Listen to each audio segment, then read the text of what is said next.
All right, let's see. We'll get it pop back up. I wish we had some music that we could play while we were getting through all this real quick. I don't know if you can hear. I got a little bit of a. Yeah, it's the weather, you know what I mean? Everything in the world is going against us, but we're going to stay strong. We're going to get through this. We're going to be perseverant. This is what step 2 is all about. Is that surrender, is the getting your fill because nothing seems to work, this disconnect. And so we're going to just power through, and we're just going to just bring the presence here. We're just going to divine spark to divine spark. We've been waiting long enough to get into the presence. So let's just bring the presence through the difficulty, and then that's that. So getting some music playing, we're getting the vibes up, and this is good practice. This is a good example of how to make it through no matter what. All right, so we got some music here. Well, you get that other computer running again there. Just jump onto that link. I can start up and we can show everyone what we have ready for them today. Let's do it. Let's do it. We've been waiting long enough. Cool, sounds good. Okay, you guys, so this is, again, 7-step project to ultimate freedom and bliss. This is just, it's an ultimate amalgamation of everything that we've been going through our whole entire lives, both me and Jeremy and everyone and all of the leaders and moderators inside the group. We've actually got a special guest with us today that's going to help us out with this specific step. And it's just going to be an amazing addition to everything that we've already started with here. What we're looking at today is step number 2. And step number 2 on the course of our whole process in the spiritual awakening, you have your first initial awakening, and then your whole life is an awakening of different information. And after you've realized that suffering is maybe not the option that you want to live your life throughout the rest of your life through, you got to find certain ways that you can start to forgive or start to surrender on different parts. So I'm just gotta move. There we go. Awesome. So step 2, everybody, get your fill and surrender. So start to think about what that means to you, getting your fill, starting that surrendering process. And we're going to go into an in-depth explanation of this whole step for everybody today. And it's a very important step, we feel. Without any of the steps, then nothing really works, right? So as you move and progress through these different areas, you're going to find that it's almost going to be a rising up, almost a lifting of your own spirit throughout this. Very good. Okay. So sorry for the interruptions. Now we can get down to it. We're finally comfortable. Praise God. Praise the Lord. Sweet. So today's journey, everybody, is going to be really fun. What was that? Orange in this room. That's perfect. Exactly. And we really appreciate everyone's patience that's joined us on the live today. Much love and abundance to you. You're definitely going to get your value for waiting out and joining with us live. So today, here's just a little brief overview. We might get a little bit we might break off a little bit of this structure, but here's just a loose structure to keep you guys on track of where we're headed throughout today. We're going to be with each other for about the next 45 minutes to an hour, so get comfortable. If you need a glass of water, if you need to use the washroom, this is the time. Go ahead, do it now. And what we're going to be going through is just a little background on step 2, and something that me and Jeremy just uniquely we stumbled upon it after going through and figuring out that this is a 7-step process, from receiving it, from Jeremy receiving it through his meditations and then sharing it there with the rest of us and us working it out. Where are these certain steps come into play? I think it started off as maybe 3, then 5, and then it's actually 7. And then when this actually came into play, we're like, wow, this really correlates exactly with the 7 different chakras. You can actually see my blanket up there. If I tilted my screen, you see there's the 7 right there. And we're actually, if I can point and use that almost as a diagram, that's the red. We did that last step on step 1. That was the suffering. And you can move up to here right now, and we're on orange. And that's the sacral chakra. That is essentially step 2. That's the energetic level that we're on right now, that everyone's on. If you just started off from the beginning, or maybe you're coming and you're revisiting this step with a little bit more intuition, let's go dive deep and get specific on exactly what this is going to be all about. So we're going to give you an awesome background on what exactly it means to be in the environment of step 2, what it feels like, what everything, all that entails. We're going to give you some perspectives on there. And then we're going to open up into a really cool workshop. We're going to have a special guest. And also I'm going to share with you basically an alignment hack for this specific step that you guys can try on and see if it works and see if you like it. So sacral chakra, you guys, obviously orange. If you can feel this chakra, this is the chakra that you're going to feel. This is the one there. If you've rooted yourself, that's where the feeling portion of this is actually going to start to play in. When you start eating the right types of foods, when you start tuning into the types of energies, hang around with the right types of thoughts that to do with sacral chakra. So we've got a couple little diagrams here to go through. Like I said, on the I guess it would be the evolution or the scale of the different energy levels, your chakra points, your energetic highways within your bodies. This is the one that we're on right now. We're on the sacral chakra. So that's right, Jeremy would probably know a tiny bit better, but basically your belly button or a little bit above, or sometimes, so and going through with that. And here's almost like, it's like the full description of it, the mantra, Vam, Vam, Vam. It's orange. The seed, sacred self. I don't need to go through all of this. You can find a lot of this information online, but it's interesting when you start realizing that there's correlations with these different energies and these different moments or these different areas when we're working on ourselves. We can actually start to enhance or really start to identify what might be a specific point in our body that's aching or, still having trouble with, and maybe tie it to a specific chakra. So if you're feeling, or if any of these things resonate with you, this is really, really going to be really beneficial for you at this moment. So again, here's some really cool, a really cool diagram, again, showing a lot of great information on what's to do and what's to figure out when you're not in alignment with this chakra. So showing you that it has to do with your ovaries, your bladder, your spleen, large intestine, blood sugar, sense of taste, your sexuality. And if you're balanced, you'll most likely be in an experience of being fit, being attractive, or you're thinking that, you're locked into that feeling. You're fertile, you're healthy libido, sensual, stable blood sugar. If you're out of balance, sexual problems, low libido, excessive indulging, addictions, tensed, fearful, unforgiving, resentful, needy, irritable, So just tune into that for a moment, go upstream a little, and let's just feel for a moment what that feels like, Here's a lot of great other information that goes along with this. Certain types of areas of your body can be key indicators of what might be happening, and you can repair them by tuning in and using different crystals that have the correlation to orange and other types of historic correlations to that, but also different foods. You can heal your body through more of an Ayurvedic process where it's actually the foods, you are what you eat, so to speak. So it's great if you can tune into even a few of these things throughout this month and throughout this process. It's only going to benefit you. It's like, might as well try, because what you end up with in the end tends to be something of a much better experience than what people even expected. So again, here's some really great just opening up tips, and we're going to dive more into this after. But, expressing yourself artistically, I'm sure even myself now, I think maybe a draw challenge, or maybe whipping out the crayons or the pencil crayons or the markers or whatever and whipping out and just getting creative. Maybe it's the clay, maybe it's something, creating in your unique way, something, just moving it and moving energy, making something that can really open up and start to express and heal yourself that way. And all these other great capabilities. I know one would be cool was with this is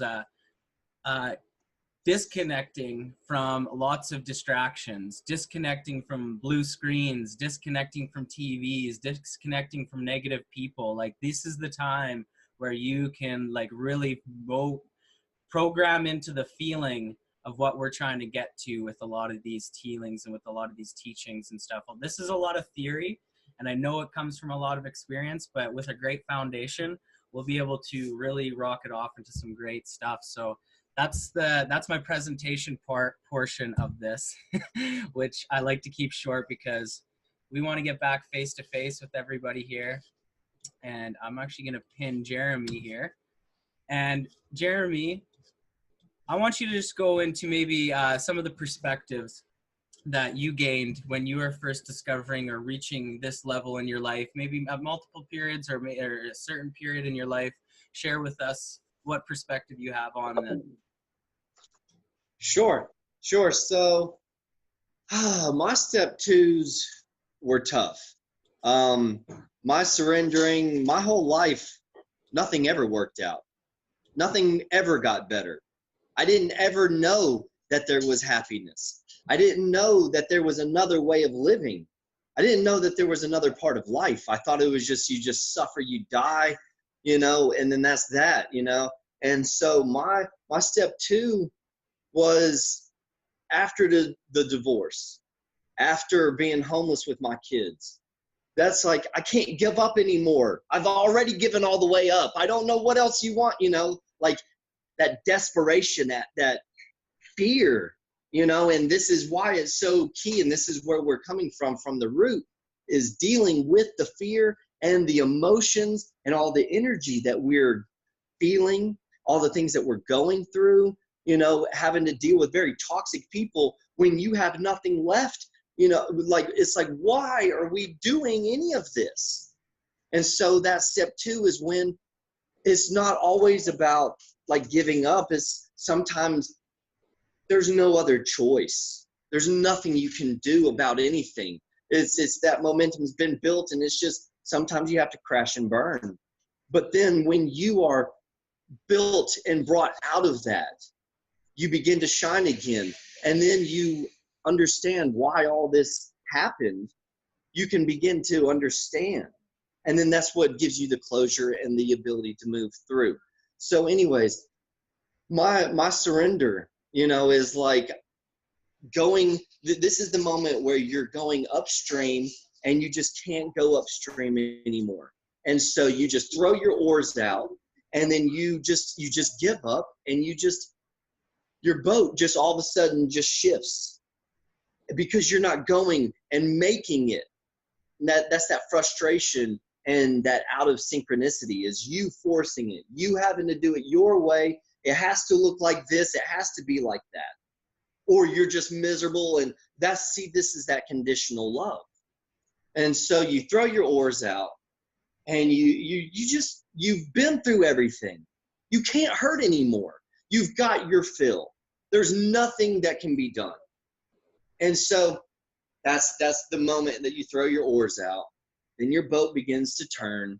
Then you begin to go downstream. Then things begin to work out. Then things begin to change. But then there's all this was really, really tough, is all this old momentum. So if you're going in the wrong way, or a way that's counter contrast, things that you don't want to do, you're going way out here, but you're supposed to be way over here, okay? You have to come all the way back through, and then you have to begin anew. So however much old momentum, however long you've went the wrong way, you will be able to be strong enough to go through that and to deal with it so that you can move on. And so as you begin getting these small victories, you begin to feel better, things begin to work out, and you're like, I never thought it would. And then you begin, it's like you have no more fear. If I can get out of this, I can get out of anything. And so then life just, that's the shift. Okay. And so that's basically what it is that shift, is when you can't take it anymore, you throw your oars out and you begin going downstream. So that's that. And what does it take? Is it drugs for a ton of years? Is it abuse? Is it, like in my case, divorce, homelessness, yada, yada, yada? See, that's that upstream. What does it take for you to just surrender? I'm out. I've had enough. And then that's when you begin going downstream. So those are some perspectives on that, on what it looks like.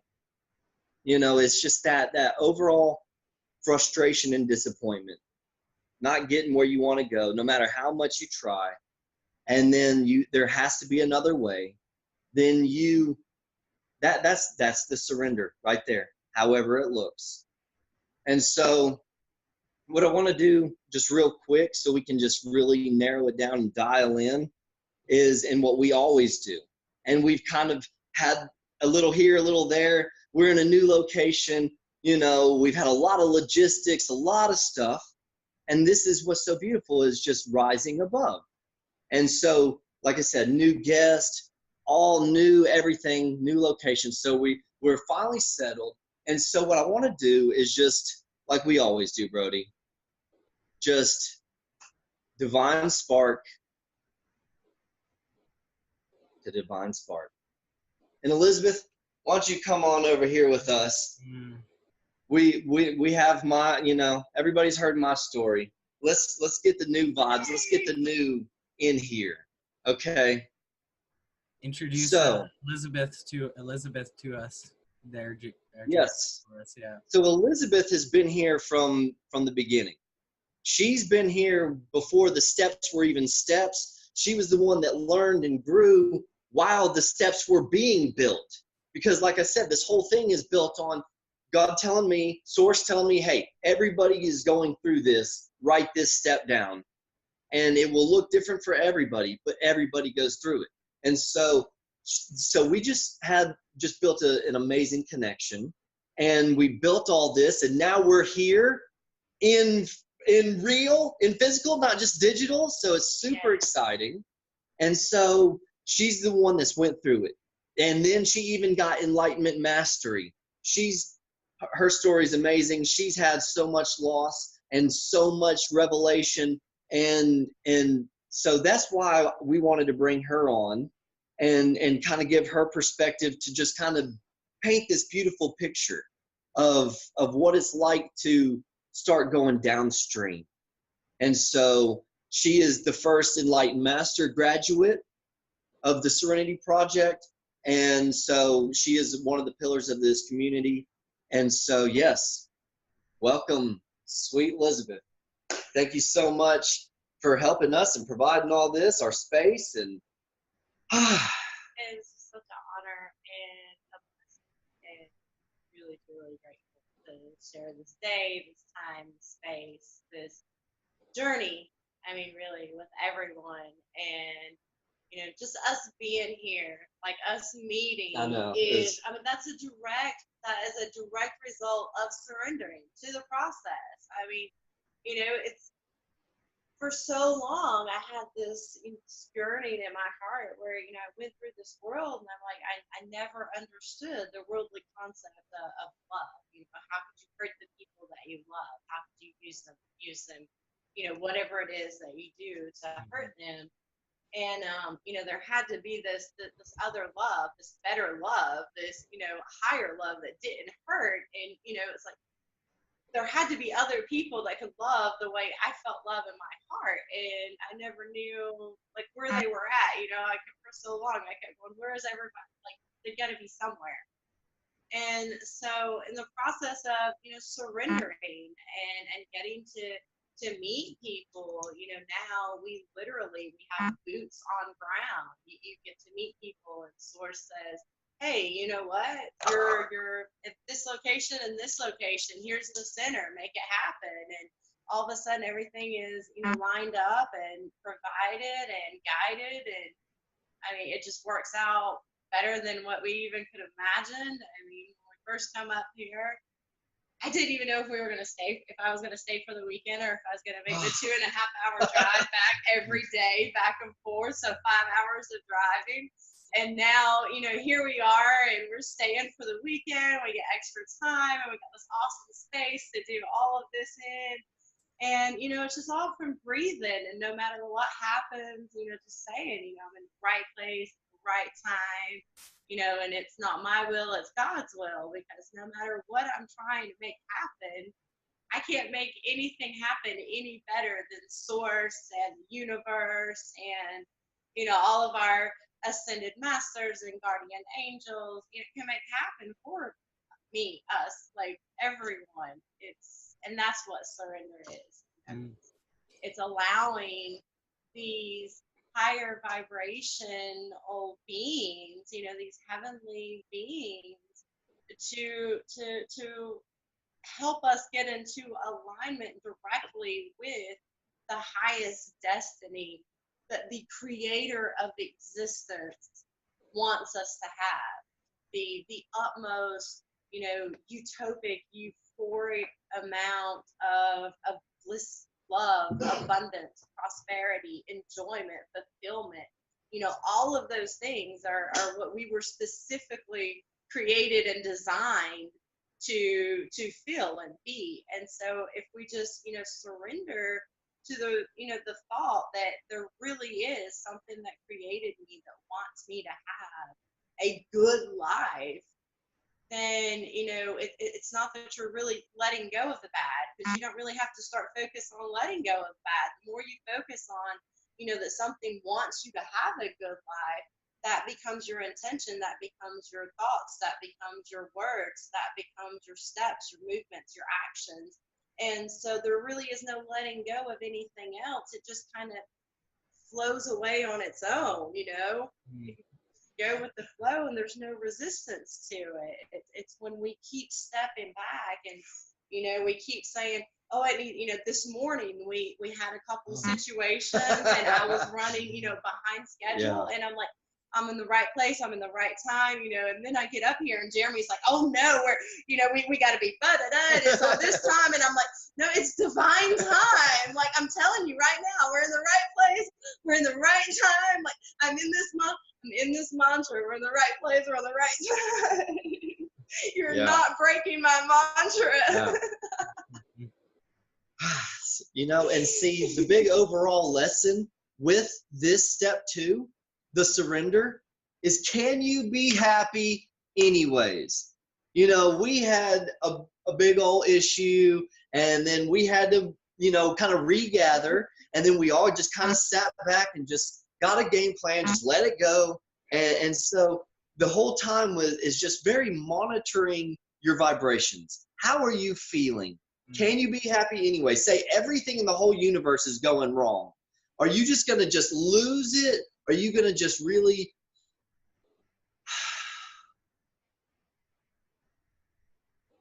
you know, and then proceed? That's where our choice is. Here's the big thing with this as well too, is you guys, you would have been comfortable sitting at both your homes for step 2 to do that, right? That would have been a comfortable spot. Everything would have worked out. Nothing would have went out awry.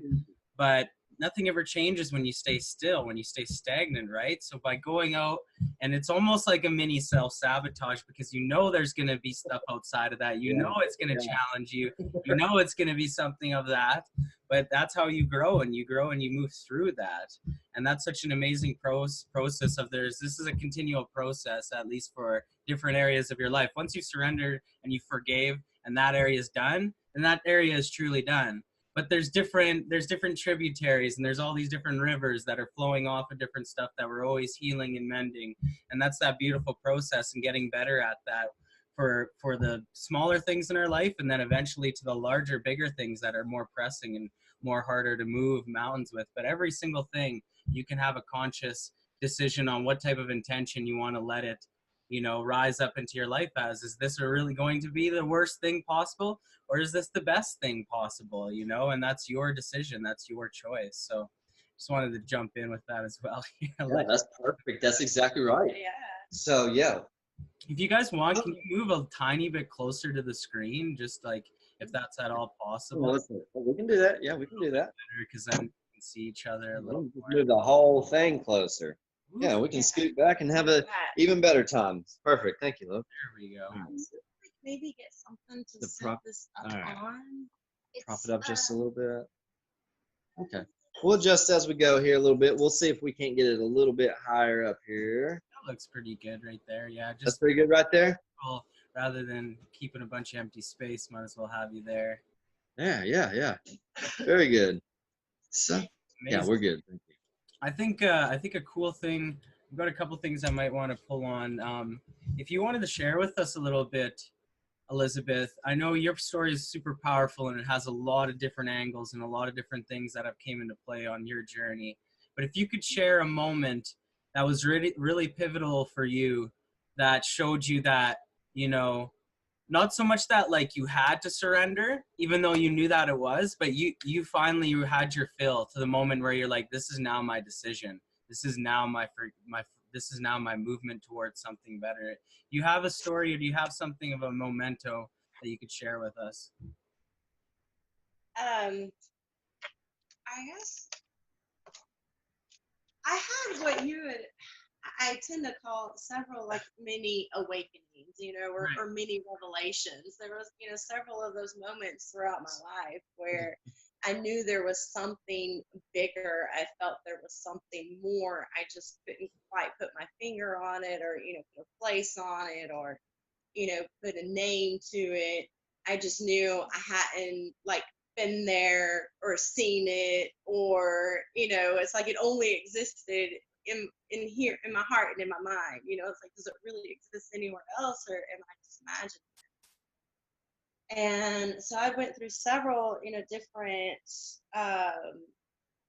patterns of, you know, like really building myself back up and obtaining, you know, everything, success, jobs, cars, houses, all these things, and losing it all.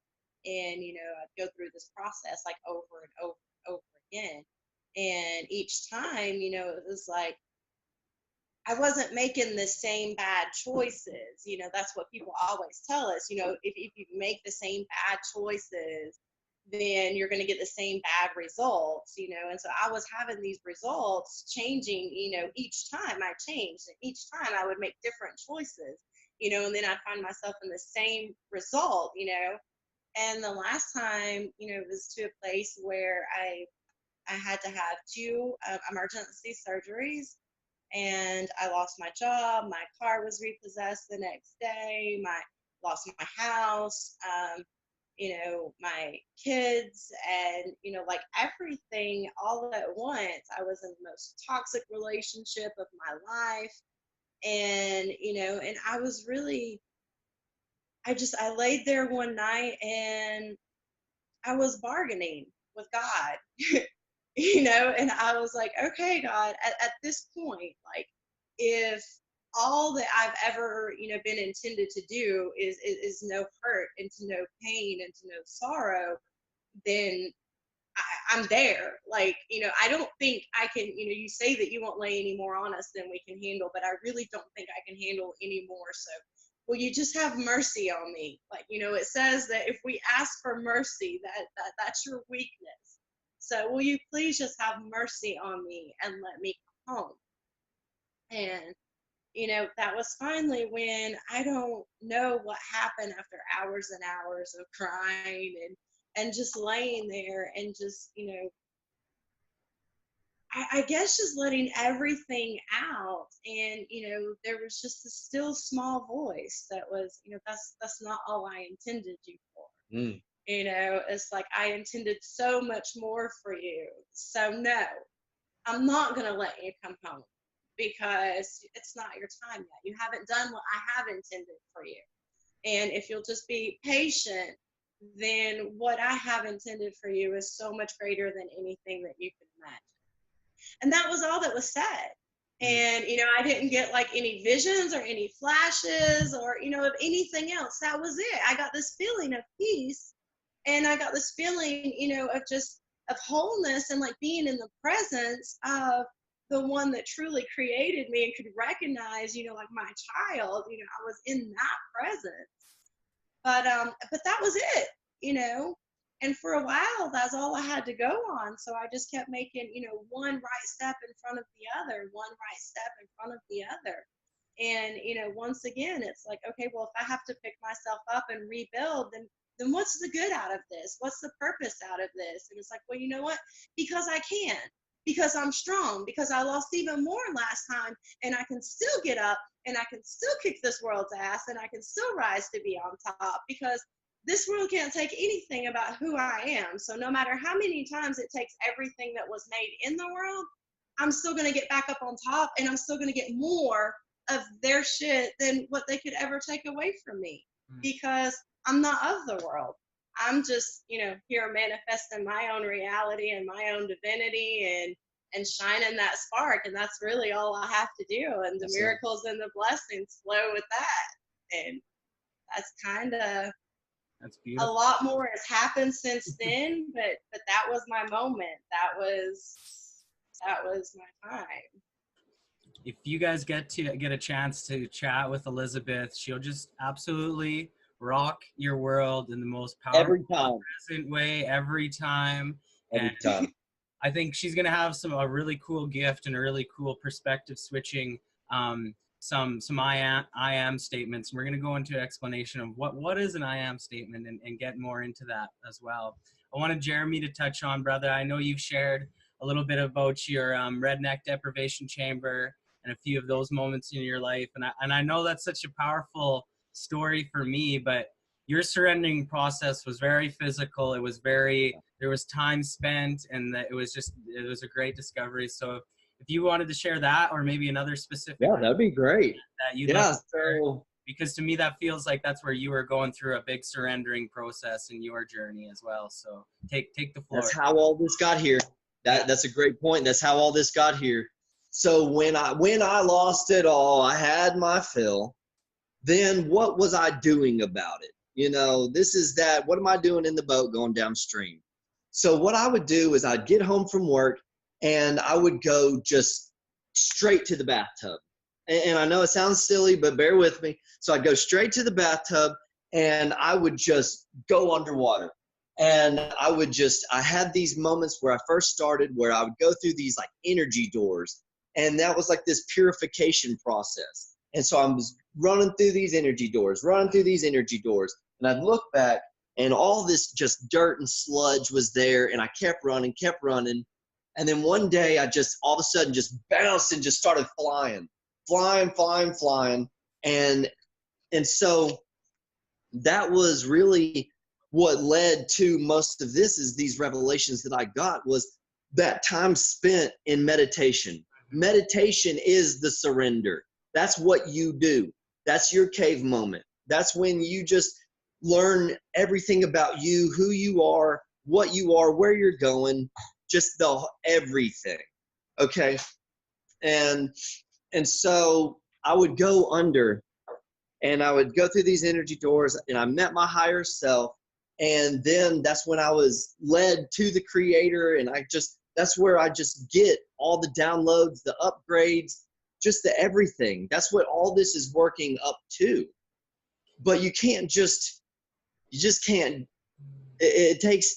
you can't get from depression to bliss overnight.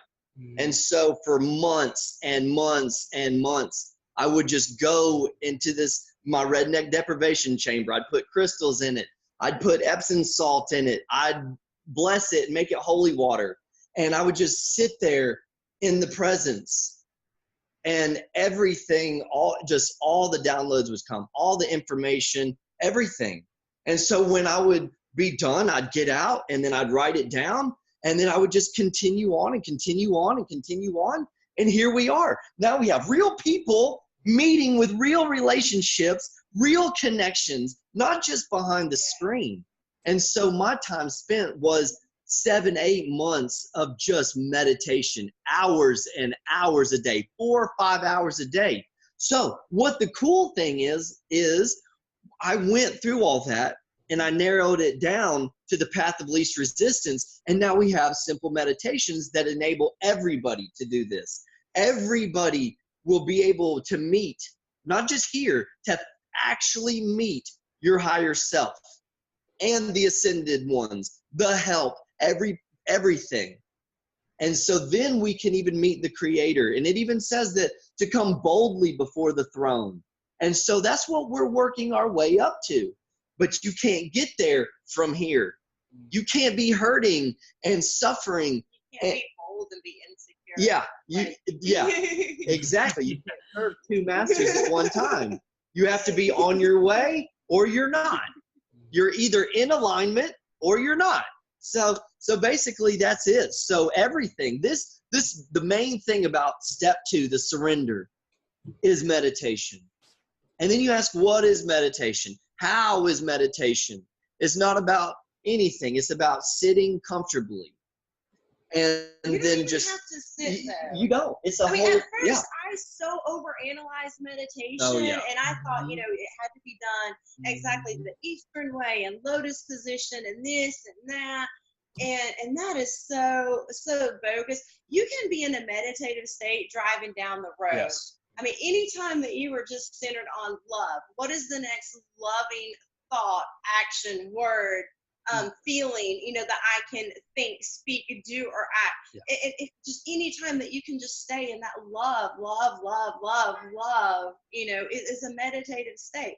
So it doesn't matter if you're sitting like this, if you're, scrubbing the sink. I meditate doing dishes because it's like an automatic chore that I don't have to put a lot of thought process into.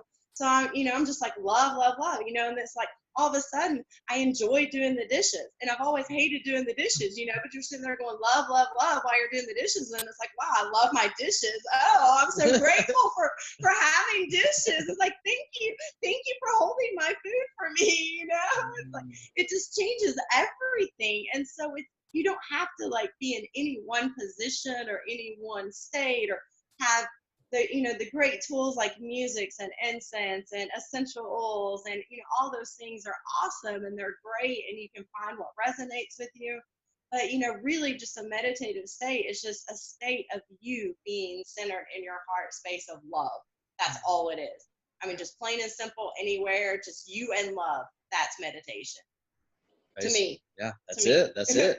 And so another thing, a way of looking at meditation is, what happens when you're like on a real long, say 20, 30 hour long car ride?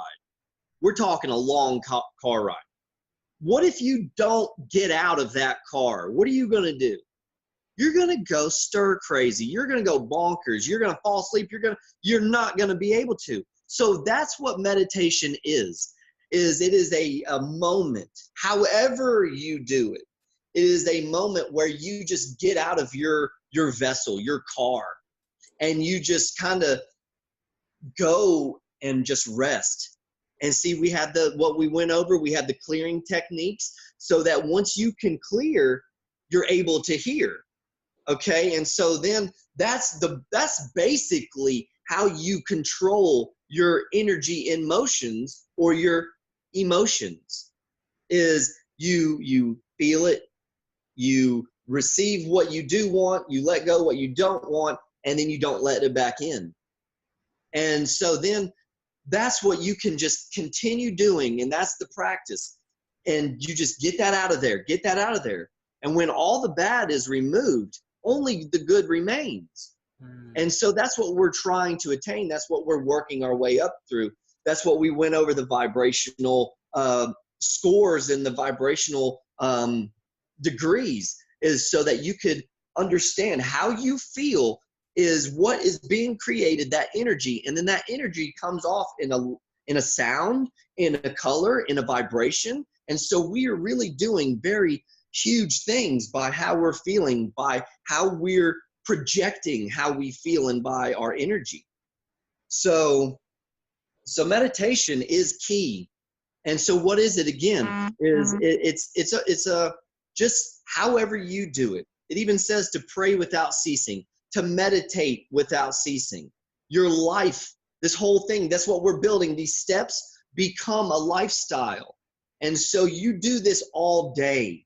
You become like your life is a meditation. Everything you do. God, I bring you into my job. I bring you into this. Everything I do, fill me with the presence, and then let's go do it. And so then that becomes a presence-filled lifestyle. This is the update and the upliftment of humanity. This is what we're supposed to be doing. And so meditation. Anything is a bonus. Music is a bonus. Yeah. How you sit, how you breathe, all bonuses. So I know we want to hit this hard. And Brody, if you got anything, you have any perspectives on I'm meditation? coming from like a very, I've just adopted meditation, like in a grand scheme of, let's say, a lifetime, and then let's say like freaking how long we've been floating on this rock, who knows, right? But let's say I've been in my personal journey for about 3 years, and I understand. Here, I'm going to jump back over to my screen here. I understand it's difficult. It seems really difficult, or it seems like Liz said, you overanalyze. Like, you know, the kid in the bedroom, I think you're overthinking this a little bit too much, like, you know, because of meditation, it's something that like kids can meditate on demand. Like, you know, we actually punish them in schools for doing this. Like when you're daydreaming as a little kid and then you like snap back in and you weren't too sure what you were thinking about, boom, that's like deep freaking transcendental state right there. Because you can't quite picture or know where you're at in like the moment like that, yeah, you're in deep presence. But let's start at the beginning. How do we get to something like that? For me, I have to, like, in the beginning, I had to turn it into something and turn it into an activity, turn it into something like that. And because sitting on the ground for me, I would just either get frustrated, overanalyze, start thinking I'm not doing it right. First big tip that a mentor gave to me, a very good spiritual guide, he says, no meditation is a bad meditation, Brody. So that was the first thing, because I was judging myself after each meditation, because I had felt like I had some, like, I went, the first time I ever meditated, you guys, was from a self-hypnosis track back in like 2014 or something. And I did it and I felt something, and it was like chasing the dragon, like a heroin addict trying to find that feeling again, like, you know, for years, and thinking I wasn't doing anything proper until I found that feeling again, which, like Liz said, can be really damaging to the process. Like, enjoy it and love it for what it is every single time. And so you can turn every practice, like, you might say you don't have time for meditation, but we would all probably say, if you feel like you don't have time for meditation, you have to do like you have to start programming meditation into your life over everything. It should trump everything then, because you need to gain that realignment, and the best way to do that is through meditation. Okay, so that's great. How do I start? Go for a nice walk. Like, nature, staring at nature or standing water will be your biggest beneficiary, like your biggest beneficiary, and trying to tune into that. And then, so what do? Every time you step, you're listening to the sounds that your steps make. So then you got the hearing thing about that. Then maybe start to feel what it feels like, you know, maybe the air or the breathe or the wind against so start tuning into all the different 5 senses, you know, start with the sound, then maybe get into the feeling. You're obviously looking, and you're looking at maybe all the vibrant colors, and all meanwhile, you're breathing, you're focusing a little bit on your breath. And honestly, I used to do that and I used to feel a little lifeless, but this is the serenity step that brings it all together. Once you start feeling and you're bringing in all that senses, that's all energy, you guys, what you're feeling. It's all actually just love. And so when you're feeling all that stuff, every time you breathe, you can be like, I'm bringing love in. And so you're getting into this abundance of love in. What are you going to do with it next? Share it with the world. Love back out. And, you know, it's this now almost like this filter process where you're bringing love in, you're bringing love out. And like and then you start to realize, like Liz said, like even the ability to feel and taste and touch and smell, those are all these amazing gifts that you're just getting at every given moment all the time. So if you want something to be grateful for, just like experience this now moment for what it is, and you'll find something particularly to begin with that's really cool or beneficial. But then when you start on small things like that, you start to realize the grandness, the wholeness. Like every single person waking up today or watching this, especially, not even because you're watching this, but everyone that's waking up today, it's a unique gift. It's very special. And the more we can appreciate and honor that, the more it's going to appreciate and honor us. It's like this catch-22, but it's really not. Gratitude is this really awesome vibration that when you spend time on it, like any other skill, like any other thing like that, it's not like, oh, I did gratitude once. Now I played hockey once. Now I'm in the NHL. Like, you know, just because I listen, just because you listen and watch the NHL or football for 20 years of your life doesn't mean that you can play NFL or NHL hockey at a professional level. These are things you actually have to listen to us, but then go out and do and experience. And even, I'm not saying it's going to take you 10,000 hours. It's going to take you like 2 hours. And then once you do it for 2 hours, you're going to find this new experience, which you'll be grateful for. And the more you can be grateful for finding and tuning into these other things, the more life will give you experiences to be grateful for. And I hope that I just didn't catch 22, that conundrum like that. What is over here is there, like, because that's what a lot of this chat is. It's like, because it's within inside you. But the more you can tune into being grateful for what you have right now, which is fucking amazing. It's fucking, even if it's nothing, it's amazing. Like if you're living, it's amazing. So forget it. Try and belittle anything. Once you have that and you can start to see that maybe it's running water, maybe it's a warm house, maybe it's just breathing, maybe it's just having the ability for some type of fresh water from a public source or whatever. Like there's thousands of, like hundreds and freaking 30% of the world, I don't know what it is, they still don't have fresh water. So you're above that, you're good to go. Like, you know, move along. You know, you got way more to be grateful for than the majority, or, you know, or the whatever. And so you move through that, and now you have this sense of gratitude. When you're a being of gratitude, now you're vibrationally set out for more grateful moments, more beautiful moments, more beautiful people to actually step in. But the more we're sitting back here like, it's not enough. That, you know, if Liz was just kind of like, oh, the peace of God wasn't enough, I want more. I want freaking Kundalini style freaking vibrance yoga style. Like, I'm not happy until I get that.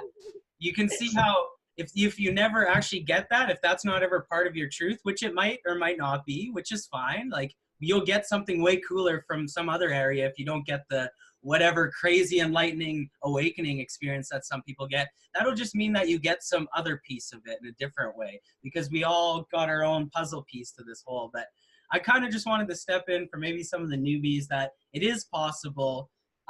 If you don't have time to meditate, you most definitely should start scheduling a time and starting to meditate, because you will find the most benefit from that. Everything else is pointless. I don't care. Have your responsibilities, take the kids to school, feed them, make sure they're warm and everything's good. But other than that, like, you know, honestly, even maybe take some time for yourself, sacrifice what you would be doing for others, and make a stand, say, fuck no. My health and my energy is more important than fucking wasting it all on all of you guys at the moment. Like, you know, because the energy I'm wasting is not a quality energy, and it's running out. And I need, like, if you guys, and then, so this is the boundary you set up.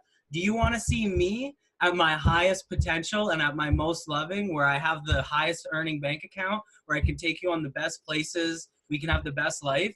And everyone's like, yes. Okay, then give me 30 minutes. I'll be back. Like, you know, done. Like, you know, everyone's going to agree with that, especially if, like, everyone's like, what's wrong with you? Like, just, like, say to them, this is what's going to make me powerful. This is what's going to make me happy. Do you want me like that? Yes. Okay. Well, then give me this. Agreed? Agreed. Moving along. Then you get your boundary set up. It doesn't have to be something that, yeah, you're done. You're moving along. Man, you hit on so many good things, like gratitude. That's how you get out of hell, basically. That's the, if you can't do anything, that is how you slowly progress forward, is gratitude. I don't care if it's a warm sheet, a good breath, a good feeling. That's how you progress through the vibrational scale. Exactly. And then the other great point you made is the difference between sacrificial love and unconditional love. Sacrificial love is you're taking from yourself things that you need and you're giving to others. And then you're expecting them to give you something. That's not love, that's business. And that's not even good business. And then unconditional love is where you deal with your own self. You do the meditations. You take the time for yourself. And so then you have that overflow. That overflow is what you give to others. If you don't have overflow, you don't have any business dealing with anybody. That's another huge aspect to this whole surrender deal. Is can you be happy anyways? The meditation and that gratitude and that unconditional love. Point blank. That's what gets the presence. That's what gives the self-love. That's what brings you into alignment. That's what gives you the divine connection. And that was what leads you to bliss. That's all of it right there, succinctly. It starts with now. what we are building starts now, from our vibrations now. How we feel is what we're going to create very soon. So how are you feeling? Do you want to create more of this high vibe, loving awesomeness, or more of this, nothing ever works, I hate everything, nothing ever works? See, and then that is the choice. We've been talking a lot about making stands. Are we going to keep letting all this stuff happen and then never say no and then wonder why it keeps happening? Or are we going to be like, okay, I see what I don't want. I see what I do want. Let's go after that, and then starve that old energy out of what we don't want. Yeah, like you're gonna have opportunities, that it's gonna come back up. So, those old thoughts, those old patterns, those old habits, nothing just disappears overnight. And so you just have to be patient. And, every time something from the past comes up, I don't care what it is, it's okay. Be loving, be compassionate, be merciful, with not just with the people around you, but mostly with yourself. My thing was I was always given to other people, but I was so hard on myself and just beat myself up so much. And, if I said I was sorry, then you best believe that inside I was. I'm going to make myself sorry. Yeah, I was you better more believe. than you ever could. Yeah. And, so when you finally get done with that, and you do, no matter what, you can be grateful for it. I don't care what it is. If you just start off with every single day and you can only be grateful for one thing and you're grateful for that thing every day for 21 days, then within those 21 days, I promise you'll find at least 10 more things to be grateful for. And then they'll just keep, piling up, and they'll just keep piling up, and they'll just keep piling up. And then you get to this place where, you're not even grateful for the things that you can look around and see, because all of those are gonna, this table's gonna fall apart. Yeah, all of those are just external things. Then you start to be grateful for the internal stuff. Then you start to be grateful for the suffering. And then when you're grateful for the suffering, you're able to see the blessings from source that you were given through the suffering. And then you see actually what it is you're surrendering to. Yes. Because when you see the gifts that are given to you through your suffering, then it's like, oh, you gave me all of this so that I could survive through this, and now I can thrive. And then it's like, this is what I'm surrendering to. This is what I'm saying, okay, your will. Because even though the world put me through this, you gave me this. You pulled me through. Yes. You carried showed, yeah. me, it's like, if it wasn't for the gifts, if it wasn't for the alignment, if it wasn't for the people and the places and the moments that you put in my life, then I wouldn't even be here now. I'd be dead. The darkness would have taken I'd me be out. done. But it didn't, because of your will, not mine, because I wanted to go home, but you wouldn't let me come home because I'm supposed to be here. You had more to do. Yes, I signed a contract. Yeah. It's work. And so then that goes into stuff that doesn't even matter. We're talking about rewards. Okay, let's get a little woo-woo just for a moment.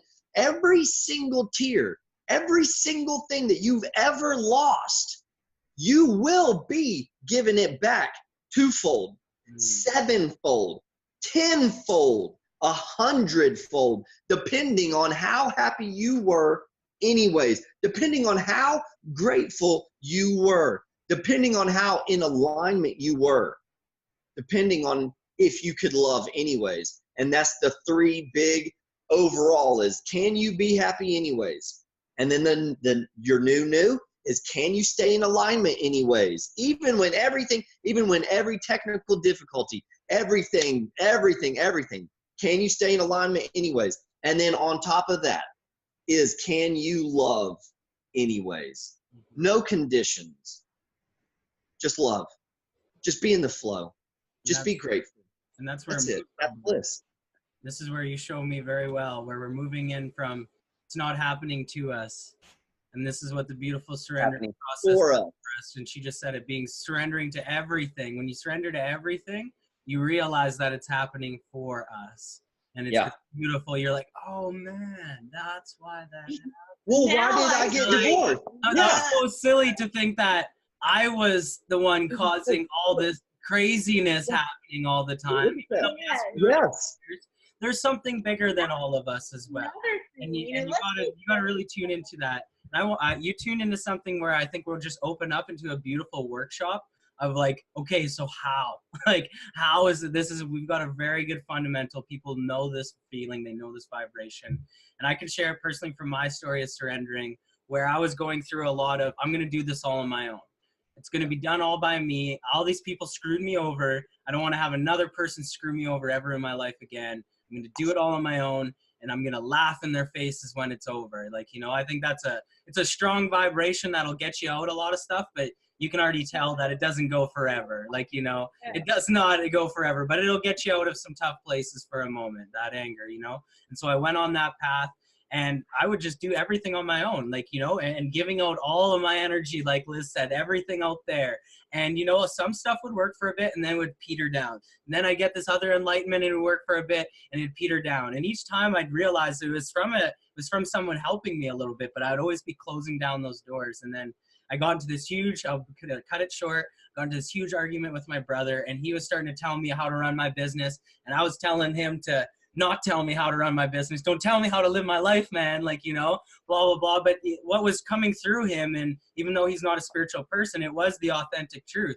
It was what I needed at that moment, because he was telling me, like, dude, if you're suffering this much and you think you got it, I think you don't. And I think you do need to ask for some help. Like, you know, he said it, he shared it in a different way with use of more creative vocabulary, but that's what I gained my meaning from it, was like, Brody, frickin' suck it up. You know, you are acting bold and you are acting like, but something isn't quite in alignment here. You're acting on some sort of older or whatever. And that was finally, it gave me that permission to be like, it's okay to go ask for help at this moment.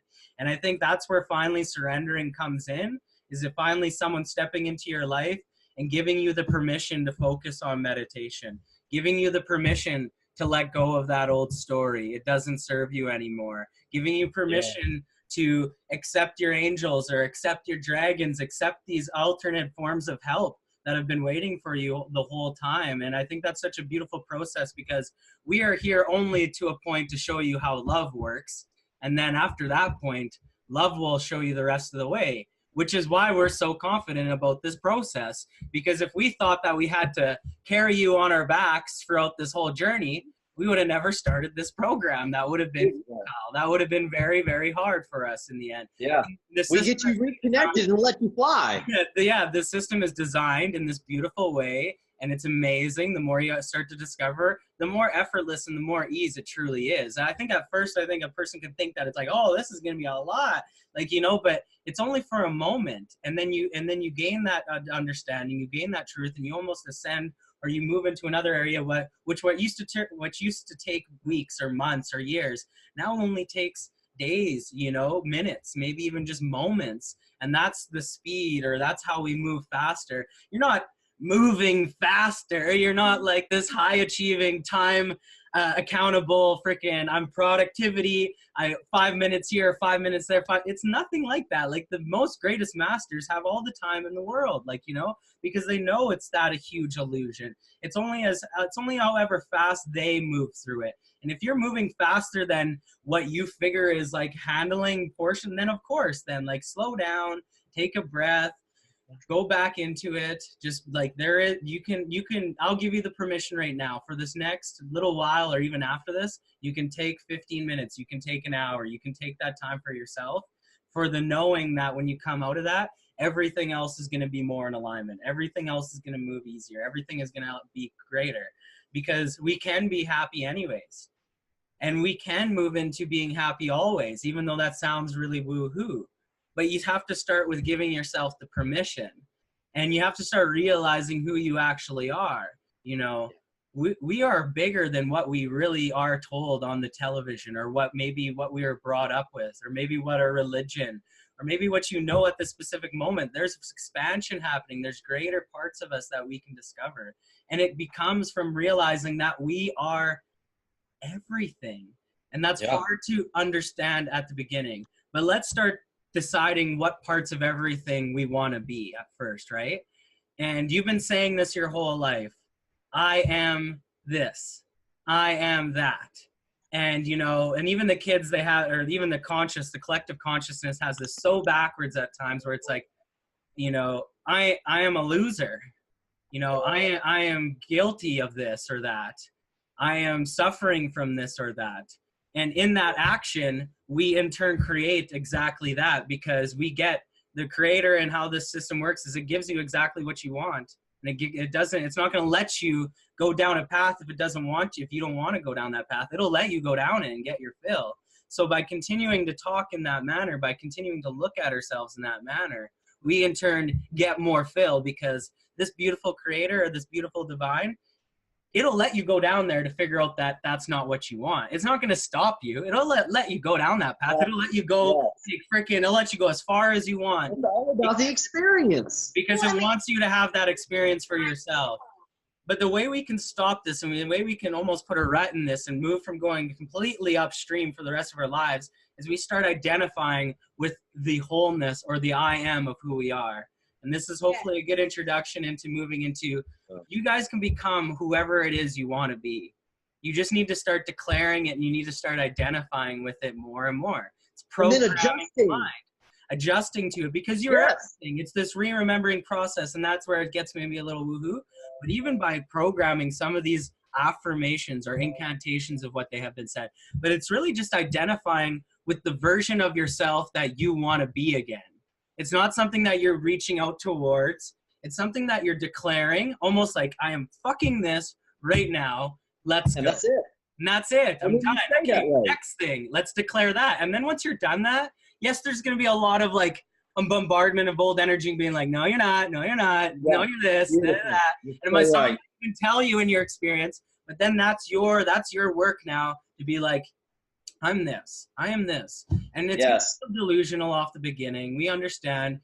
It might not be something you want to share with a ton of people right off the beginning. Keep your power internal until you're ready to overflow. Keep it within inside the Lama space until you're ready to overflow, and we'll tell you when that moment is. We'll know it. You'll know it, but we'll tell you definitely when that moment is. So just focus on the inner being. Focus on you and your inner self. And the best way to do this, and I started this a while ago, where without knowing what the heck I was doing, and saying things like, oh, it's on the other door, but trust in the universe. There, you can kind of see it. Trust in the universe. You know, what I think, feel, and act is what I create, you know, and those were very logical things that I attached to, but like whatever happens in here happens out there. There might be a buffer period, but I've known too much. I've experienced too much to not think and to not know that that's how life happens now.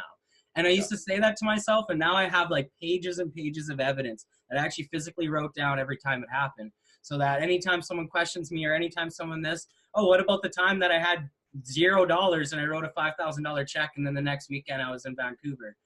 Tell me how that worked out, you know? So you can't tell me that now that I've physically had the experience that it's not, right? And so build your own evidence and build your own experience. Take from our experience, but then start declaring your life in these magical, almost powerful, realigning ways. And so long introduction, but I figured it would be great for everyone to have that foundation moving into some amazing affirmations, some I am statements where you are this, and it's just going to be a continuing process of stepping in more into what that is.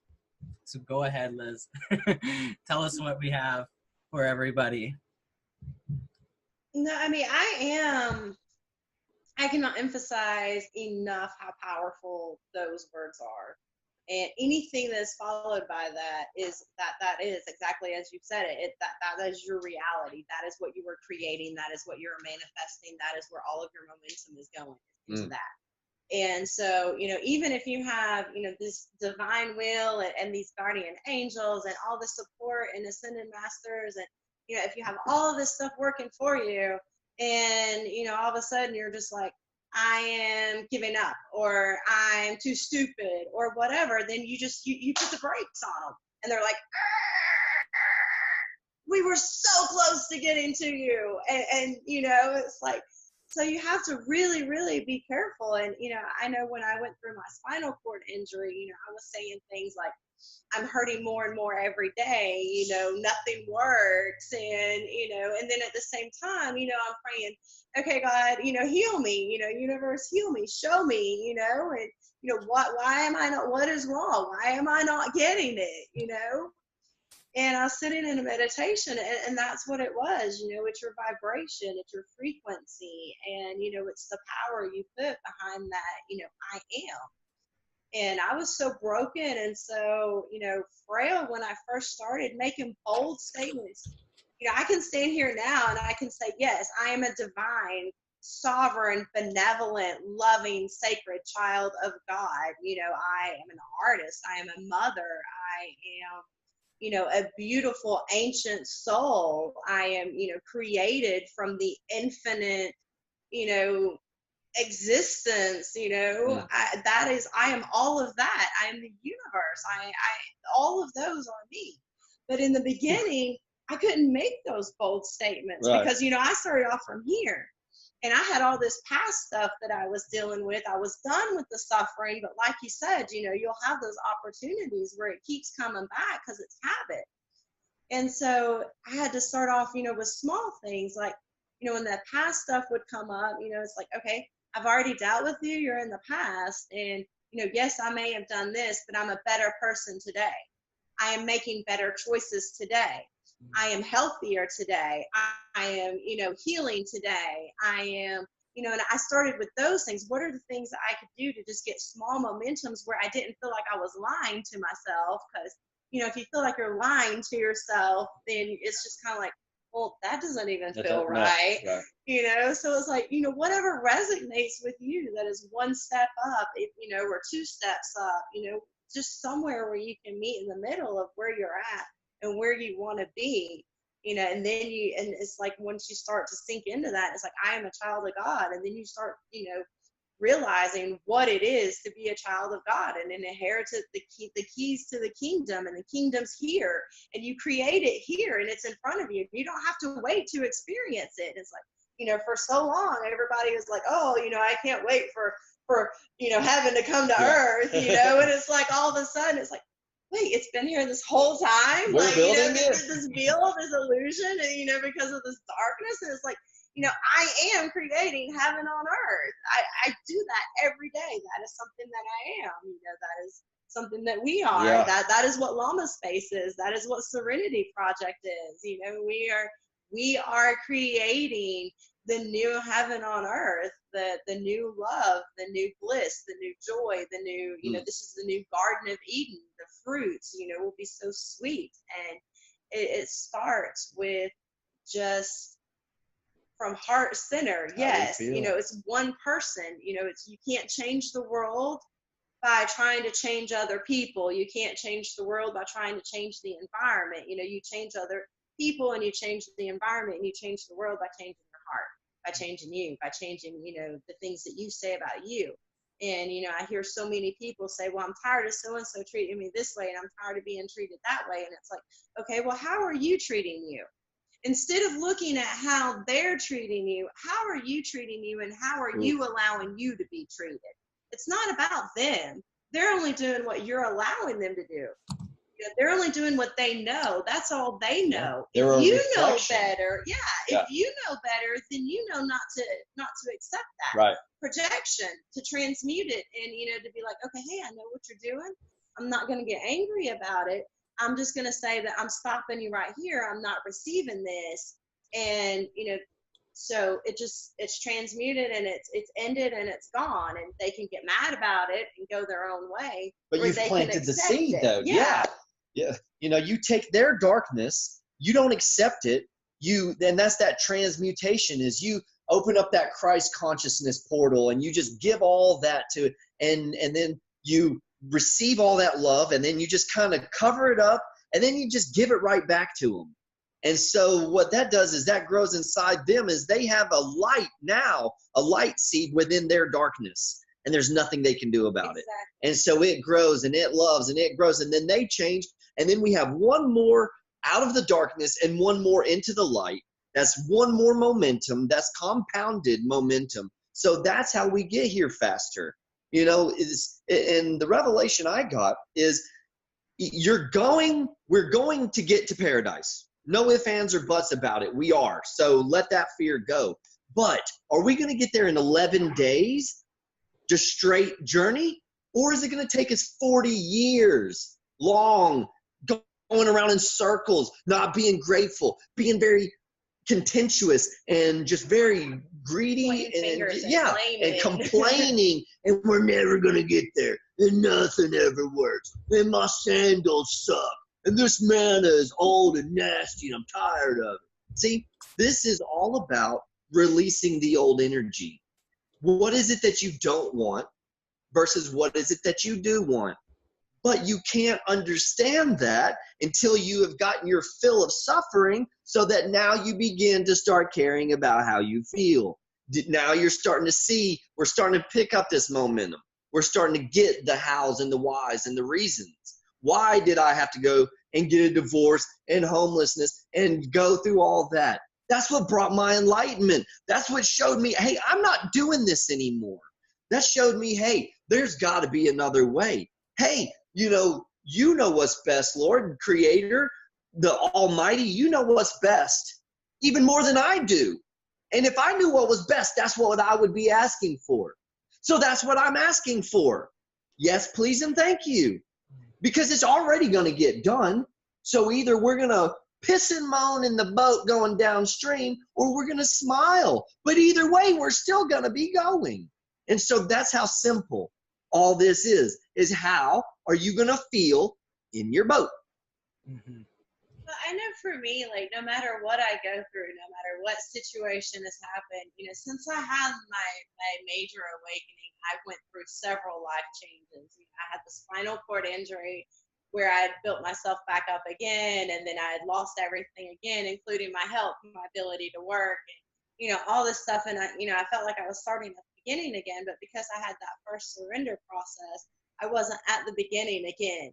It ended up being the opportunity, like you said earlier, where I could spend the 4, 5, 6, 7, 8 hours a day in that meditative state, in that, quiet space when I was at home and I couldn't sit, I couldn't drive, I couldn't work, I couldn't go anywhere, and it's like all of a sudden everybody around me that loves me so much is never anywhere, and it's like just me, and it's like, well, okay, what do I do with this? So, that's when I got my moment, and then, that started building me up too. And then after that, I lost my son. And when he crossed over, and it's like, they say you're always in the right place at the right time. And that's not just physically, that's spiritually too. If I hadn't been through the steps that I had been through, then I wouldn't have been able to handle that. Oh, yeah. Instead of me saying, okay, God, show me the wisdom of love in this. Show me the lesson that I'm supposed to receive from the wisdom of love in this. Then it would have been me going, oh, God, why? Why are you torturing me? Why are you punishing me? And that's a big shift.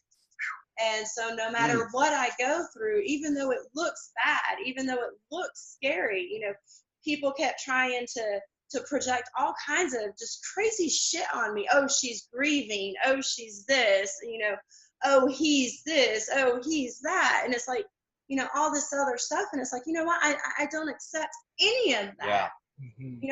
I don't accept it. Yes, I might have a process of grieving to do because the human experience is for me to know this grief. Experience. But I know that my Creator designed and made me to experience more than just that. He made me to experience it without being overcome by it. He made me to overcome it because there is no darkness, there is no grief, there is no depression, there is no oppression, there is no captor, there is no government, there is no society, there is nothing that can overcome who we are.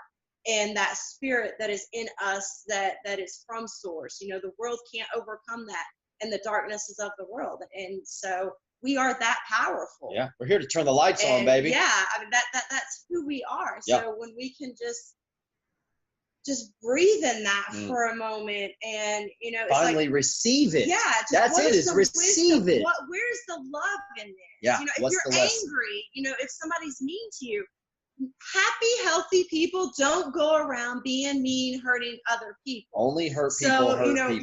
realize that whatever they're putting out and they're making you feel, that's just a projection. So that's a fractal of what they feel. They're probably feeling 10, 20, 30, 40 times more depth and pain than what they're projecting onto you within themselves. So while it's easy for you to react, and it's, you know, it's an old pattern, you know, a new pattern is what is the love in this? What is the wisdom in this? You know, and sometimes the love is you being the one that has enough mercy to not react. Give a and little to bit of say, space. yeah, you know, I understand you're hurting. This energy isn't working for me anymore. So if you would like to talk about it and calm down, or, you know, whatever it is, then I would like to build this healthier relationship with you. But, you know, if you don't, and, you know, you refuse and you reject, then I'm going to have to love you and say that I need space for From a me to distance. grow into Yeah. who I'm becoming and where I'm going.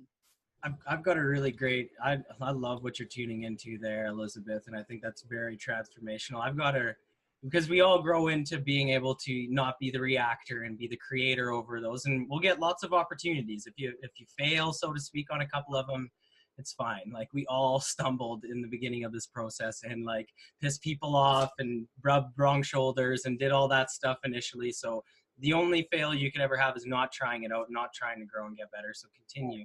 But like, going from me and my friend, we grew up together.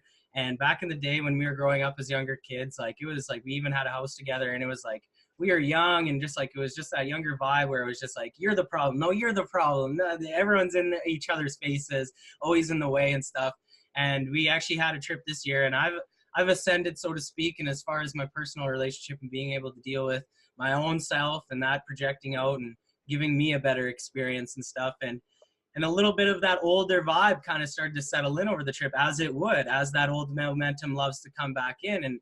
And we used to joke around a lot about like almost the deprecating of the soul, like, you know, oh, I'm so crappy about this. This is so funny. Like, you know, like, it's that self-deprecating style of comedy. And, you know, I can't remember exactly what it is. And I came out of the room and I was kind of like just waking up, and I was just like looking real haggard looking, like looking not like and he's like, oh, don't you look like a piece of shit? And like really funny, like, you know, the smile on his face. And you know what? Like at another point of me at another time, I would have accepted it and we would have laughed together. But I just gave him this look of just like, bro, I appreciate you sharing, and I know that was shared out of love, but I don't like when you share that style of comedy with me. And he was like, and at first he was like, what do you mean? Like, cause he was sharing it out of love, or at least he thought so. And I was just like, you know, it's just, I like when it's comedy, but not when it's in that like negative undertone of like, it's myself that has to be a sacrifice for the laughter of the group, because that's something that's hurt me in the past. It's not you. It's just something that definitely is. And he was like, dude, we had a big hug after. And he was like, man, that was really amazing how you shared that with me. He's like, he was just like, and it felt like almost like transmuted something that could have been something that could have blown up into something. Me being like, what the fuck do you mean by that? Like, you know, doing it that way, like the old right. He's like, what do you mean? Like, I was like, that hurt. And he's like, I didn't mean it to hurt, you know. And then right away, now we have a trauma to deal with. Now that's an event. Now that's old energy. He just won again. He's like, problem. He's like, I did my job. I'm out of here now. But no, I stepped in and I was like, that's not the way that this is going to play out. And so giving us those opportunities to notice those moments when they show up, and having almost like a tool belt. Elizabeth just added a couple amazing things to put in your tool belt when those type of situations arise. And if she might repeat them as going in this process, but this is recorded. Go back and listen into how she was dealing with when people came with something that she didn't really accept, or something that she didn't really feel. You know, I'm trying to paraphrase and I'm trying to speak out of your truth, but it was beautiful how she dealt with that. And just remember, when you're talking to someone, you know, if it helps, it's their shit, not your shit. Like, you know, if it helps for a moment to feel in that, just being like, you don't have to accept it as being like, oh, I created this now, freaking dealing with this now. Like, for a moment, just go into the moment of that's the shit. And it's an illusion. It doesn't have to be something we have to identify immediately with. It's something that we can heal and transmute almost on the spot. But first we do have to go into that stepping of accepting it. We do have to step into that, okay, so why did this come in again? There's obviously something really interesting, and you're doing that with this almost lighter heartedness where it's like, shit, you know, it's happening again. But this is the other thing I wanted to share too. you're not starting over. It's not, oh, here we go again, because each time you're gaining another level of awareness with it. So yes, it might be coming back again, but you're coming back with new ammo, I like to speak, or new toolboxes, new tools, new strategies to come at it. So if you're thinking you're just starting over again at square one, that's again just your illusion of it happening the same way. No, that's not true. You've gone through it and you learned something, you know, you've gone through it and you experienced how maybe not to do it, you know, and so let's try something else. So here is and we can all kind of vibe in on this. Think of maybe some tools that you want to present with everyone, you guys over there. And I'm going to share with you my most effective tool that I've used and helped me out of a lot of depression, helped me out of a lot of anxiety, helped me out of being in that almost like collective consciousness mind where it's like, what are you talking about? I'm freaking feel terrible right now. Like there's nothing that's going to break me out of this. I can't understand what you're saying right now. Like, and I understand what that feeling's like, but this is something that you can implement because it's easy to put the blame on others and get sucked into the victim mindset. That's the collective consciousness. It's there waiting, willing to grab on and give you a home at any moment. If you want to tap into that, don't worry. You'll have plenty of others that will help you and go into that moment. Like, you know, don't think that you're not alone with that. That'll be very easy. That woe is me, you know, everything's happening to me. But the real transformation and where you're really going to awaken or you're first awaken from this illusion is when you take responsibility over yourself. And that's why I spent responsibility, your ability to respond to what's happening around you. Are you going to react to it? Or are you going to create something new? Are you going to set a new path with new intentions, with this newness, this love, you know, because we make a stand and we don't have to play into that old momentum. You can start to deliberately create your life. It's or not, you know, it's up to you. It's gonna continue creating whether you like it or not. And it's gonna, if you're in just autopilot mode where you're just letting whatever thoughts enter in, what your team gives you thoughts, your friend gives you thoughts, your significant other gives you thoughts, but you never ever give yourself permission, or you never make a stand, or you never identify what are my beliefs or what are the things that I'm going to choose. Like, you know, we as the Llama Space don't care whatever beliefs it is that you do tune into, as long as they're serving you in your path. But make sure you decide what those are, because if you don't, we'll decide for you, or someone else will decide for you. You know what that makes the inner self feel like? Like crap, like, you know, because it's got its own story, it's got its own truth. So we're getting over that, you know. So what are our memories that these things that keep popping up and keep pulling us back, stopping us from getting started, like really, really dangerous stuff? Well, they're old momentum, or at least in my specific aligned truth, that's what I'm saying they are, you know. Memories are past momentum. The past is an illusion, you know. It's something that happened, but if you get into quantum physics and you start learning what time is, the relativity of time, what Einstein was getting into, people think that time is a linear space. What Einstein figured out is time is actually a spot. It's actually an environment. The thing that's moving is us, the entities through space. And so, you know, when something happened in the past, it actually still happened in the now. And it actually might be still happening in some other quantum reality. You could actually still tune into that if you would like to. That's vibration. That's You're vibration. exactly right. And that's where this might get a little bit, bear with me. Go listen to Bruce Lipton. It's go listen to quantum big physics stuff. It's a way of explaining how this is happening.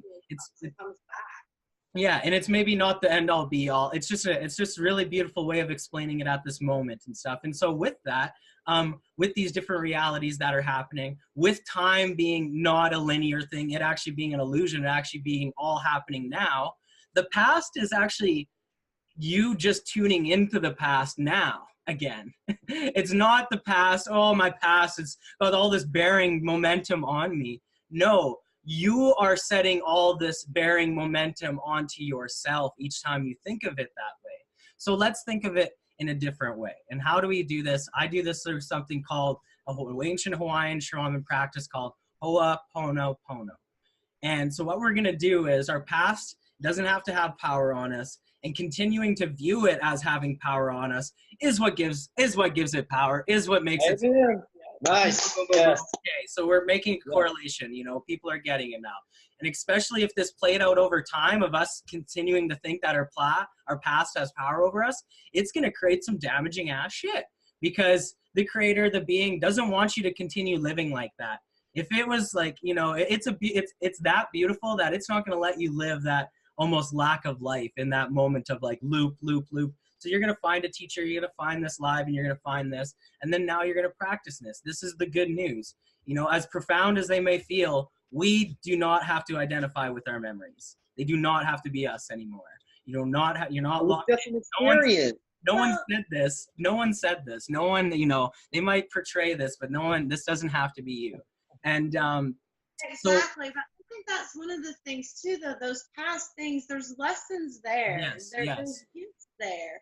And I think one of the differences, you know, in the past, we were children, you know, like Jeremy says, you know, we were infants, we were, you know, just babies. And so, you know, and then now we're grown. So in the past, when we handled things like children, we thought like children. So then, you know, we stored that damage that, you know, that childish thinking Yes. did to us. And now that we can think as grown-ups, We have as to we deal can with think it. as, you know, mature beings, we can go back to that and be Yes. like, okay, this is a loving way. This is a wholesome way. And then it's like, I don't even know how to say it, because it's not exactly like the damage never existed, but You're you know, bigger. the scar's still there. Right.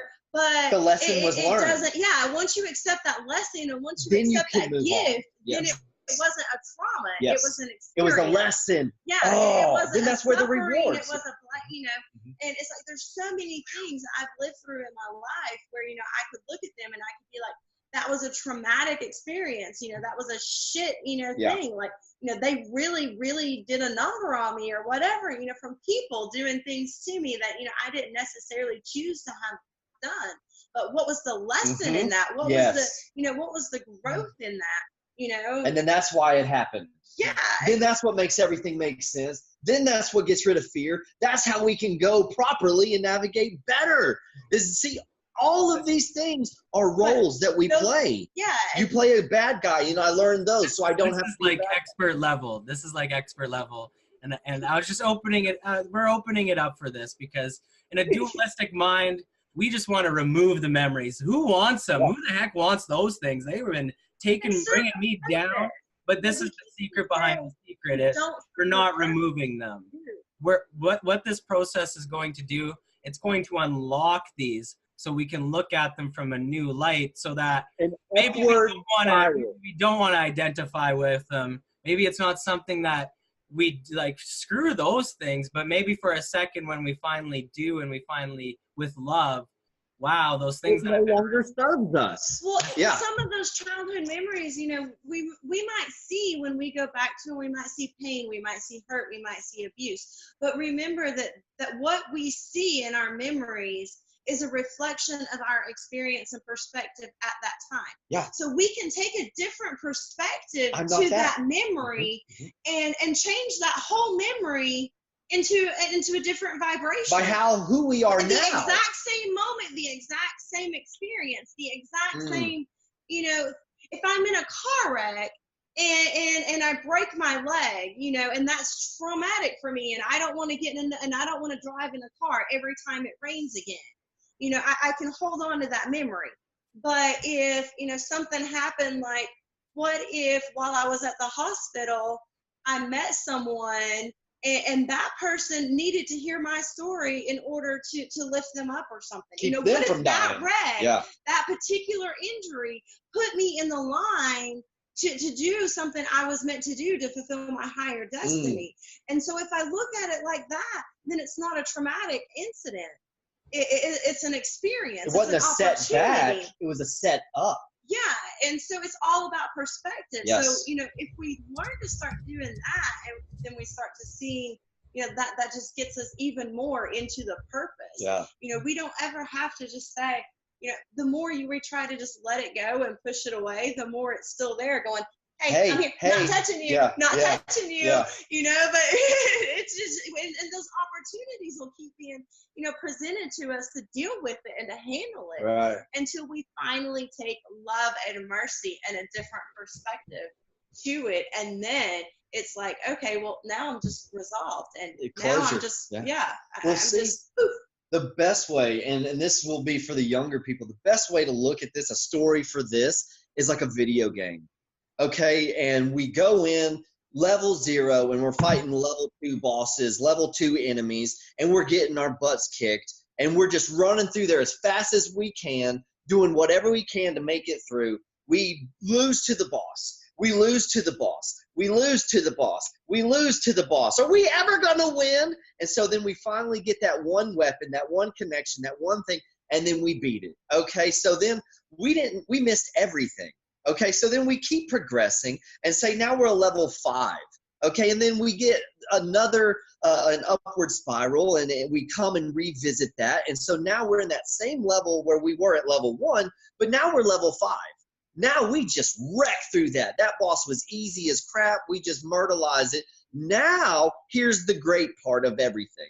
This is where we have 5 seconds to just breathe and then go explore. That's where you find the treasures, the rubies, the rewards, all the extra stuff. The secret rooms, exactly, the bonus rounds. So then now we went from level 5. We got all the stuff that we missed that we thought we were never going to get back. And now we got all the new stuff, and now we're like level 8. So then we're not even level 5 anymore, and we just went back to level 1. And so that's that vibration. That's quantum, is the this versus the now perspective. Is how do you feel now? Is things attacking you now? No, right now, everything is perfect. We're in complete alignment. The presence is here. We're having a great time. We're slaying just misinformation, and we're just laying down truth. And that's just what that's what all of these things happen. If you can just learn one single lesson from this horrible experience, you are now free to move on. And that will save somebody. That will touch somebody's heart. Because again, this is quantum. People are going to be coming and hearing this in the future. People are already here. We know who's here. We know who's coming. And so we're talking to you. When you hear this, mark this day. We are talking to you right at this moment. God is focusing on you. And you didn't get left behind or forgotten. You just were given time to grow. The Old Testament, God has never changed. The Old Testament was when God was able to deal with us like we were babies, and we had to be treated as such. And so now we are adults, and now we're able to be treated as such. That's the difference between the old and the new. And so we aren't that anymore, and we're not creating like that anymore. So stop hating on yourself for being something that you're not anymore. So now that you're not that anymore, let's start being what we are now. That's what will create what's coming up. And so the reason that you can control yourself is if you're tired of feeling how you're feeling, then stop creating it. And once you know that, then you get out of autopilot. You get in that seat. I don't want to feel like this anymore. I do not receive this anymore. I make this stand, and I let this go, and I don't let it back in. And the last thing real quick is an A or B. Is when people and all these energies are coming at you, either A, they're right. You messed up, you screwed up, you're blah, blah, blah. Learn from it, move on. Or B, they're wrong. Don't receive, don't hear any of it. And so then that's how you can just brush that dirt off your shoulder or learn and be better. And so that was my little gift on all this how. See, we've already given you the 5 steps, Something comes up, step 1, you see what you don't want, you see what you do want, you give it to source, it does everything, relax, everything's perfect, can't you see? Step 3, receive it. Okay, it's coming, you're getting more and more and more and more. And then step 4, master receive it. That's the gratitude. That's what's building the intention. And then step 5, something comes up, you start all over again. Whatever that is, you see what you don't like, you see what you do like. Is it A, true, learn from it, or B, is it not true? Let it go. If it no longer serves you, it no longer serves you. This is freedom. Mm-hmm. Woo! that is it, and that is everything. And where I feel where some people get held up when they're going through the 5-step process, you know, you see it as it comes, something's happening outside of yourself, or it feels outside of yourself. You bring it in, you accept what you do want, and let go of what you don't want. Where that's where people get tripped up, where they continue to let in what they don't want. They continue. They don't care how they feel. And that's where I really feel where if your person has a method or has something in their tool belt to help when that's happening, because there's things out there. There's like depression, there's anxiety, there's feelings and vibrations where it feels like you can't even get out of that. And then what you need is a switch of intention. You need a switch of vibration on what you're actually looking at. So let's take, for example, you know, these words have power. And if we can start to use them for our own power, it's a magical process. And through Ho'oponopono, I've been helping a lot of people release and find new meaning with what this vibration's coming along, you know, because like Liz said, you know, and like Jeremy said, it's not about just removing these things completely and putting all this sin on it right away, you know? Oh my God, that's such a terrible part. I never want to see it again, because what we resist will most definitely continue to persist. And that is the lesson behind this. For a moment, you might have to transmute it and give it a new intention, but the lesson will come out of that, out of you giving the love and forgiveness into that moment, into that part of you, into that core thing. That's when the gift comes through. And so if you want something to help you unlock when that thought comes along and it feels like so indifferent, it feels like, oh, I'm resisting this so much, but it must be here for a reason. Why? What's happening? Use these 4 phrases, because they help me and they've helped lots of others. You know, going through the process of this thought comes in like, oh, I'm not gonna have enough money at the end of this month. You know, I'm sorry for feeling that. You know, that must be from an old vibration. That must be from an old me that used to think that way. Because now in this now moment, I don't feel like I have to identify like that. So forgive me. It's the second phrase. Forgive me for feeling like this. Forgive me for having all that past momentum that's now playing out again. Forgive me for all those times I didn't make the right decision, but now I am making the right decision. And now when you found that personal power, you can say, thank you. Thank you for this thought and almost this test for coming back into my life, because for now with this new awareness, I'm no longer resisting it. Now I feel like I've found this new heaven, this new awareness, this new presence. And because of that, I love you. I love this thought for coming up into my life now. And if you can break down those 4 phrases you can put them down onto anything that's happening into your life. I don't even care if it's a significant other, a thought, or whatever happening. I'm sorry. Forgive me. Thank you. And I love you. Will be your freaking knight in shining armor. You can slice through, you can use it with good intentions, but you know, having those with the first, I'm sorry for this erroneous memory. This is a memory that does not align or serve me at this very moment. It can either be about myself or another person or something that's happening. Forgive me for this old past thought. For it is me, or it is maybe an older, outdated version of me that I've since outgrown, you know? But it's still trying to play its song one last time, and that's okay, because this one last time now I'm going to fully understand it. I'm no longer going to resist it, and because of that, now I thank it. I thank it for showing me love and thank it, because it's happening for you. It's not happening to you. It's still persisting for a reason. But maybe it was the reason because now is your chance to finally give forgiveness now in the moment. And what I feel and what Liz feels and Jeremy feels, that's why it is continuing to persist, because it doesn't want you to continue on your life, continuing with that holding you down, that burden, so to speak. It wants you to pour forgiveness into it. It wants you to find love in that happening, because when you do that, you're almost protected to anything else. You know, Jeremy's done his underwater meditations where I love the analogy of, like, you know, some people want to bury you at the bottom of the ocean. Good, do it. I've already been there.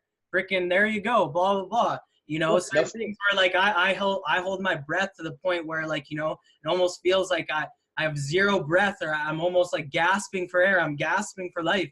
You're going to try and strangle me. You're going to try and put me in a corner. You're going to try and make life feel that it's like uncontrollable. It's fine. I've already done that millions of times to myself already. Completely do it to me. Love it. If that's what you need to do at this moment to understand, like, you know, and maybe them seeing me that it doesn't affect me no more is enough for them to realize that that's not what they want to create. You know, like, so sharing. They've done their job. It's there you go. And so they've done their job.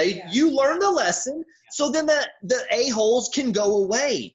But until you love the a-holes and you learn, just like, okay, just real quick with road rage. I used to have a terrible thing with road rage. I still kind of deal with it from time to time. To be honest with you, it's a process, people. And so they'll cut you. Okay, so then here we go. They're going. We'll go upstream just for a moment because sometimes it's fun. And you're going 30 miles an hour on the interstate. There's two big semi trucks, and if they don't go, they can't go over.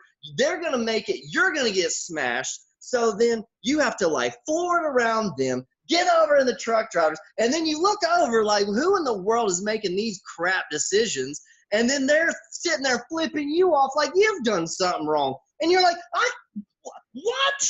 You're the one almost murderizing everybody, and then you're flipping me off? So then, okay, so there's some upstream. So we only upstream solution-oriented. So then what do? We do the Namaste. Here it is, the Namaste. It's give them, you see the God within them, and you understand what they're going through. You recognize the God within you and all the stuff that you're going through, and then you just love that no matter the outsides, and then you give them the gift of grace and you give them a gift of space. So what if they just, someone in their family just got killed or something and they're just losing it, they're all over the place, and then you're right up on them, and then what if you two wreck and then something happens? Well, if you would just do some preventative maintenance, just recognize the God within, give them a little space. Hey, you must be going through something brutal. So I love you and the God within you enough. I'm not going to be tailgating Jesus. I'm not going to be tailgating Buddha.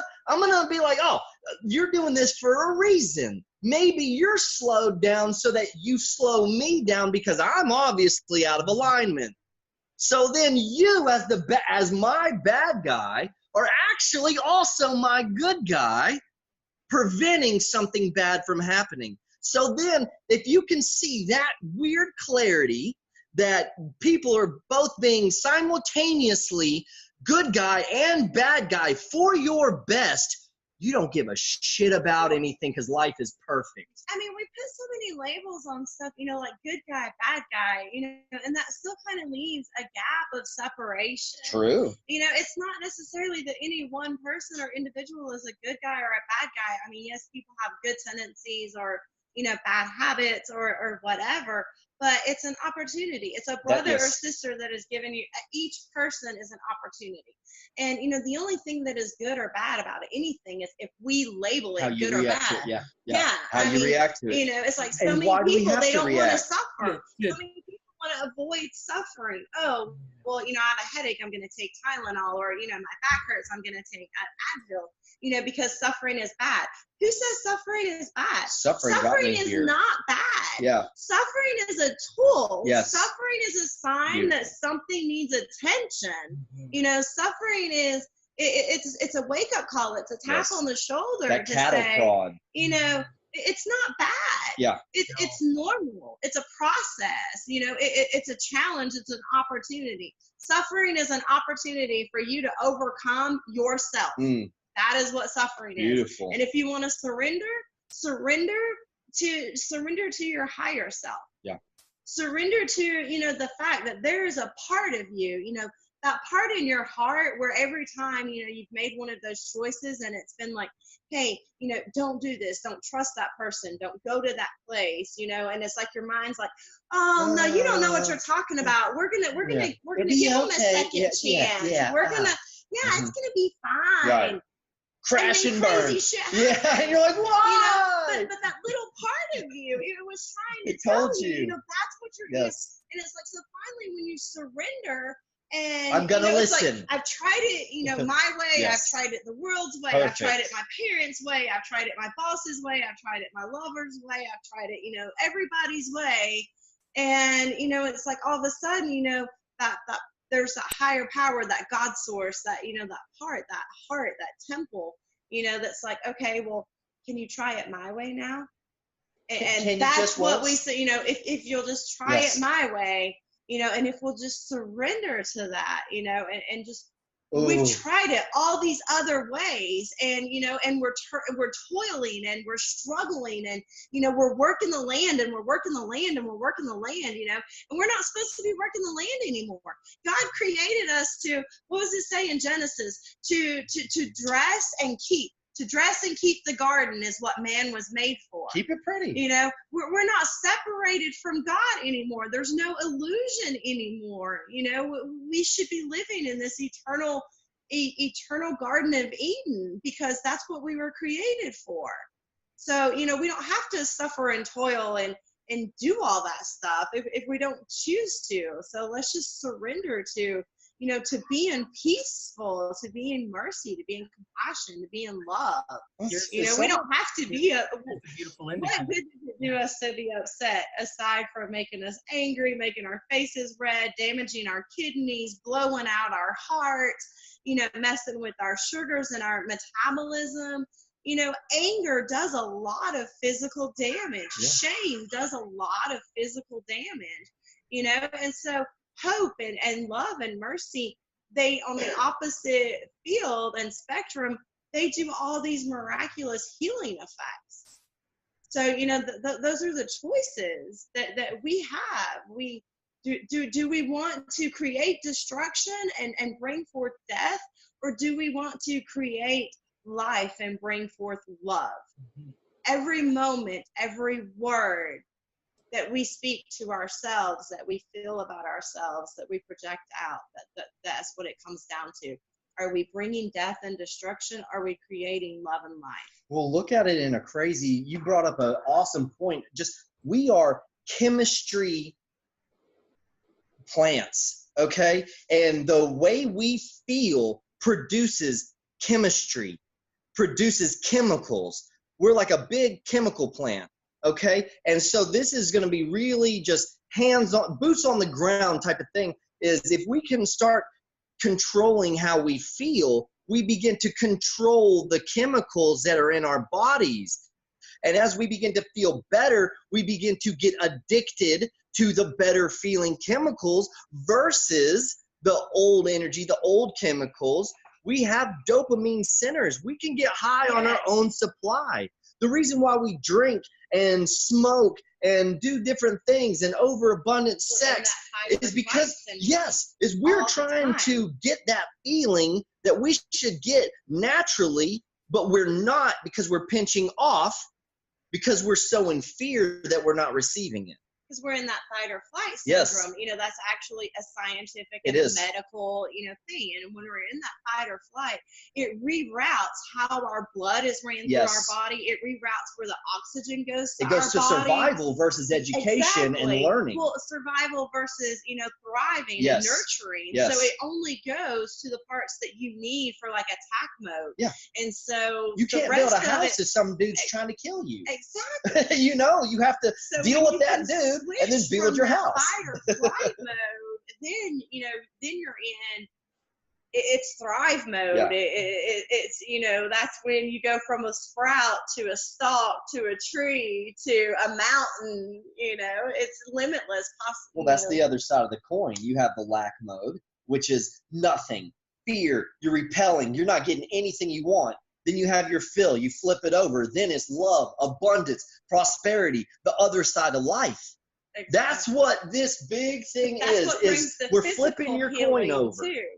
Yeah. Because the more you tune into that frequency, then the more your body starts to heal. It's like the more you say, I love my body, I'm healing, I'm healthy, then, I've seen so many, just as a nurse and just as people, taking better approaches and being more aware of, the frequencies and vibrations. Like food is a frequency. Food has a vibration. Are you putting in, a bunch of processed sugars and processed meats?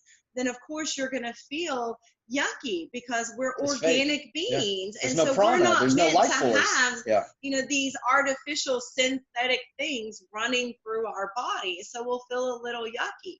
And, on the other side of that, when you actually start to look at it as a frequency and a vibration, and you do these living foods. Yeah, the colors of the fruits. Yes, the colors of the fruits can, align with your chakras and what you're dealing with. Plus, like your vitamins and nutrients. If you have, some types of like garlic and, foods like that. If you have high blood pressure, are Yeah. really good natural. There's Natural. always a natural Yes. alternative. Always. But then your body starts to, our heart and our mind tell our bodies what to do. So when our mind is in this, this worldly mode of, I am sick, I am hurting, I am sad, then As your a man body, thinketh in his heart, your so is body he. reacts Yeah. to it. And that's when, we bring sickness onto We do. ourselves by saying this. By So uncontrolled thoughts. we can, push that sickness off by, in the same way, by changing that. And then we physically heal. Yes. Once we, everybody, it's body, mind, and soul is Yes. the way the world presents it, so everybody takes this, approach to their physical body.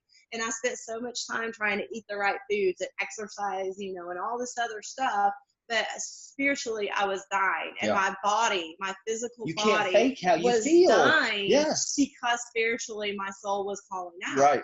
And so once we start to feed our soul and we start to feed our spirit, then our body picks up listen. that vibration. Yes. Our body activates its spiritual DNA, its 12-strand DNA, its, Kundalini starts to, whatever it is that you resonate with, that's when it happens. Yeah. And it keeps happening. And, that's when miracles, like, I technically should not be walking right now according to Western medicine, but God told me to walk away and I would be healed. And so what do? Not only did I walk, but today I ran across a parking lot to get out of the rain. Boom. And so, So don't tell me Yeah. nothing. I don't Like- receive that. And that's what this is all about. This is the power that we Yes. have over ourselves. Yes. And we can heal just by relaxing, and our body naturally heals. Or By we can give it surrendering to away. that higher self. Yeah, we can give our power away to medicine. That medicine enables us to relax, and then our body heals naturally. So there, so just a bunch of different perspectives just for, these are, tuck those away in your tool belt. And these are those preventative maintenance things that if it never happens, you keep it from happening, it never happens. Yeah. You already won before it even ever happened. You can't get any better. How do you stop fear? How do you stop bad things before it ever even happens? That's what this is about.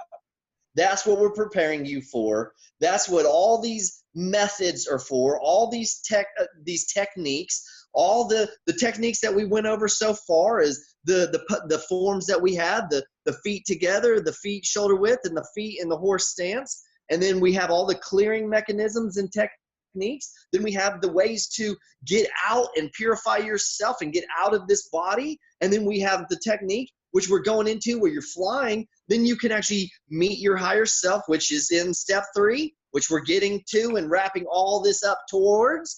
And then you were talking about all the ascended masters and the help. Well, once I got to my higher self and I kept meeting my higher self, it was so amazing. I was like, where is everybody? And then my higher self went over there and turned on the lights, and there was all the angels, all the ascended masters, all the ones there to help. And then I was like, this is the greatest day of my life.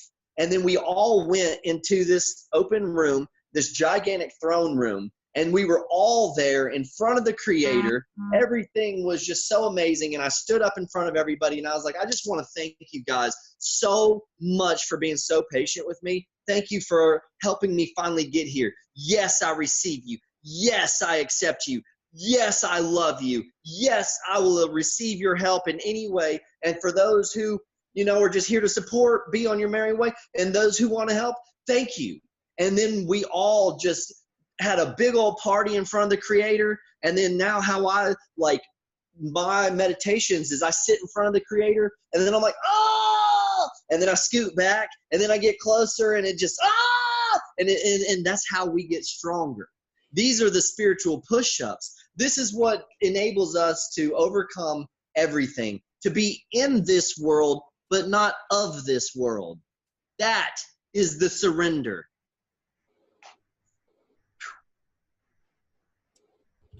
Good. That's everything, Brody. Everything in the whole universe right there, baby. Dude, yeah, no, we definitely went on a rocket fire approach on the end there. Yeah. Hopefully you guys got a lot of good stuff. If some of it's not fully coming down right now, that's not what it's meant to be for then right at the moment. It's meant to subliminally programs, plant those seeds. Take what you found super valuable from this time. If you didn't get a whole lot, just means you need to re-listen and you need to come back with a pen and paper and jot down some stuff. There's plenty in there for you. Your answer will be inside of this. You already maybe got your answer 2 times, but just as a conclusion, bringing everything back in. We're on step 2. We went through step 1. We cleared it out. We made sure that we had a great foundation to start being able to even surrender and let go from these things, because there's a lot of older momentum. You know, we don't even need to label it bad. It's there to serve us as a purpose. And so one thing I think we can key on, because we're all about simplicity. We're all about getting the results. A lot of talk, and we could go a lot. You could lose your path really easily. You know, you could lose what you came here for. This is what you came here for. You're always in alignment unless you're not. Write that out. Accept that. Be in acceptance of that. Things when you're not in alignment, it doesn't mean that it's bad. I'm going to say you're either in alignment or you're in opportunity. You know, There you go. you're in alignment or you're in suffering. Suffering is opportunity. Like Liz said, that suffering is your opportunity to learn from it. And it's not going to be starting back from scratch one. You're going to come each time with a new awareness. You're going to come back with a little bit more. So it's With a not new. it might be the same thing, but like she said, it could be a tributary. It could be a quantum fractal piece of that you're still healing. Each time you do this process, you're healing it and you're letting it go. Don't be fooled that if it comes back again, it just might be another layer of it. Just do your work again. Be happy anyways. Use Ho'oponopono. Use the 5 steps. Those are all going to be all around the Llama space. They're going to be inside your back office, and you're going to be able to dive into those. And it's just getting into the simplicity of it. Change doesn't happen unless you do. So don't continue just doing what you're doing. Add a couple things in. Then it's not even trying to add on to your burden. These are things that are going to release 10 times, 100 times the burden, because it's sometimes just not it's not necessarily the things we need to add in. Sometimes it's not the things that we need to do. It's the things It's a replacement. it's the removing, because sometimes we're in a vibrational tug of war with ourselves with a lot of these things. And if you can have the permission to focus on ideally the simplistic things that you can start doing. What serves you best? What serves you best. So it might be just a walk. That might be a great thing to start off with. But if you want to go a little bit farther, step into some more of the guided meditations. We have the flicking the switches, which I believe forget the title of it, but we'll get that title over to you. It's the planting of the seeds. Planting of the seeds meditation. Yeah. We have the energy doors meditation coming through. It's in different areas, but we're going to have a complete and concise one coming out for you. That's the first step of it. Going through the energy doors and releasing some of that older momentum so that you can have you can feel what it feels like to actually make a stand and know that I am the creator. I am powerful. I am moving through this, you know, and you can start adding on to this. I'm a beautiful ancient soul. You know, I am love. I am powerful. Like, you know, everything that is happening is good. It's all been good. Everything that happens to me is good, and it is amazing. And you can start stepping into that once you release that. You can start stepping into the newer meditations on meeting your higher self and meeting the creator. And these are actually actionable things that you can start doing to start helping yourself surrendering from these, because it's going to be an ongoing process. It's not going to happen overnight. But each time you do it, something's happening. And just know that you're putting in good work, and have peace in that. Even if it isn't outside of yourself right away, the more you can kind of create that, like, you almost serving attitude where you're like, I'm doing this for myself. I'm doing this for my family. I'm doing this for this now moment, because every day I'm reborn, and I got to make sure that I'm making sure that I'm all right every day. I'm going to make sure that I'm in my always happy anyways mode. And if I'm not, time to find your temple, time to find your place where you can close the door and you can go back and you can reset. Maybe you just go in there and you have a nap and then you come back out. It's probably what's perfect for a couple people starting out, but eventually maybe you'll add some stuff into it. Maybe it's stretching out. Maybe it's turning on some sound meditations, some VOMs and some OMs and LOMs and different things to help you step into those different vibrations. But choose one thing and do that consistently for a little bit. That is the biggest thing that if you try and do all of this all at once, you will crash and burn and it will feel like that, because it's not meant to be like that. It's meant for you to find this one thing. And that's why I say there will be one thing within inside of this that you really held on to. That's what you're moving on to next. And then come back and revisit if you want some more stuff. And you keep moving through that process. That's my share. What do you guys think? let you guys share a little bit as a conclusion for everyone. We'll wrap it up. Sometimes it's like we get to this place, of awakening, and then it's like we have to completely reprogram. We have to deprogram and reprogram. Yeah. And so I know, like, step 2 is one of the hardest, most challenging steps. And it's one of the most dimensional, and it's one of the most layered steps. Yes. And, it's one of the most foundational Yes. steps too, because it's where you start off with Yes. all these insecurities and fears. You're screwed. But by the time you're done, well, I mean, even if you start off with them, as long as you process them, then by the time you're done, you have a stronger, Yeah. foundation. We're gone. But this is where you actually learn, anything that you don't know, anything that you want, you pick it up in step 2. So, even if you're not bold enough to make the full, I am this or I am that statements, I am open to giving and receiving the wisdom of love. I am open to giving and receiving hope. I am open to giving and receiving calmness. I am open. And then, that puts you in vessel mode. That puts you in free flow mode where, you're not just being stagnant, and you're not just, sitting there expecting yourself to be perfect. For me, I didn't know how to love myself. I mean, do you know how many layers of like shit? I mean, there's so many people that don't know how to love themselves. That means you don't know how to have boundaries. You don't know how to, you spend your life either in this passive or this aggressive or in this passive aggressive. Yep. There's no stability.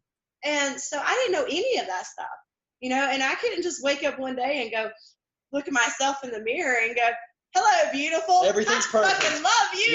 Yeah. You're amazing today. Let's go conquer the world. No, it's like, I had to look at the parts beyond me. Okay, I love that I am a child of God. I had to start with those things.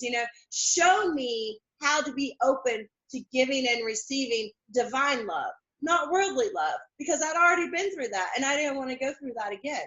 So I am open to giving and receiving. I am in free flow. Just whatever resonates with you that you can I am it will accelerate you, like Jeremy was talking about, those energy doors. There is nothing that will, move you through an energy door faster than, I am capable of surrendering to divine will. I am capable of being open to giving and receiving miracles. Whatever it is that you need, that is for that day, for that moment, for, that hour. But yes, get yourself into that statement, get yourself into an I am place. I am making better choices than I did this time last year or this time 10 years ago. But all of that, definitely. Because everything it's in you, everything that you've looked for, that I hope, that desire, can anybody love me the way that, I'm capable of loving? Is anybody ever gonna, just see me, hear me? Is anybody really gonna know me and just understand me? Is anybody gonna stand up for me? And, is anybody gonna protect me? We go through all of those things for so long. And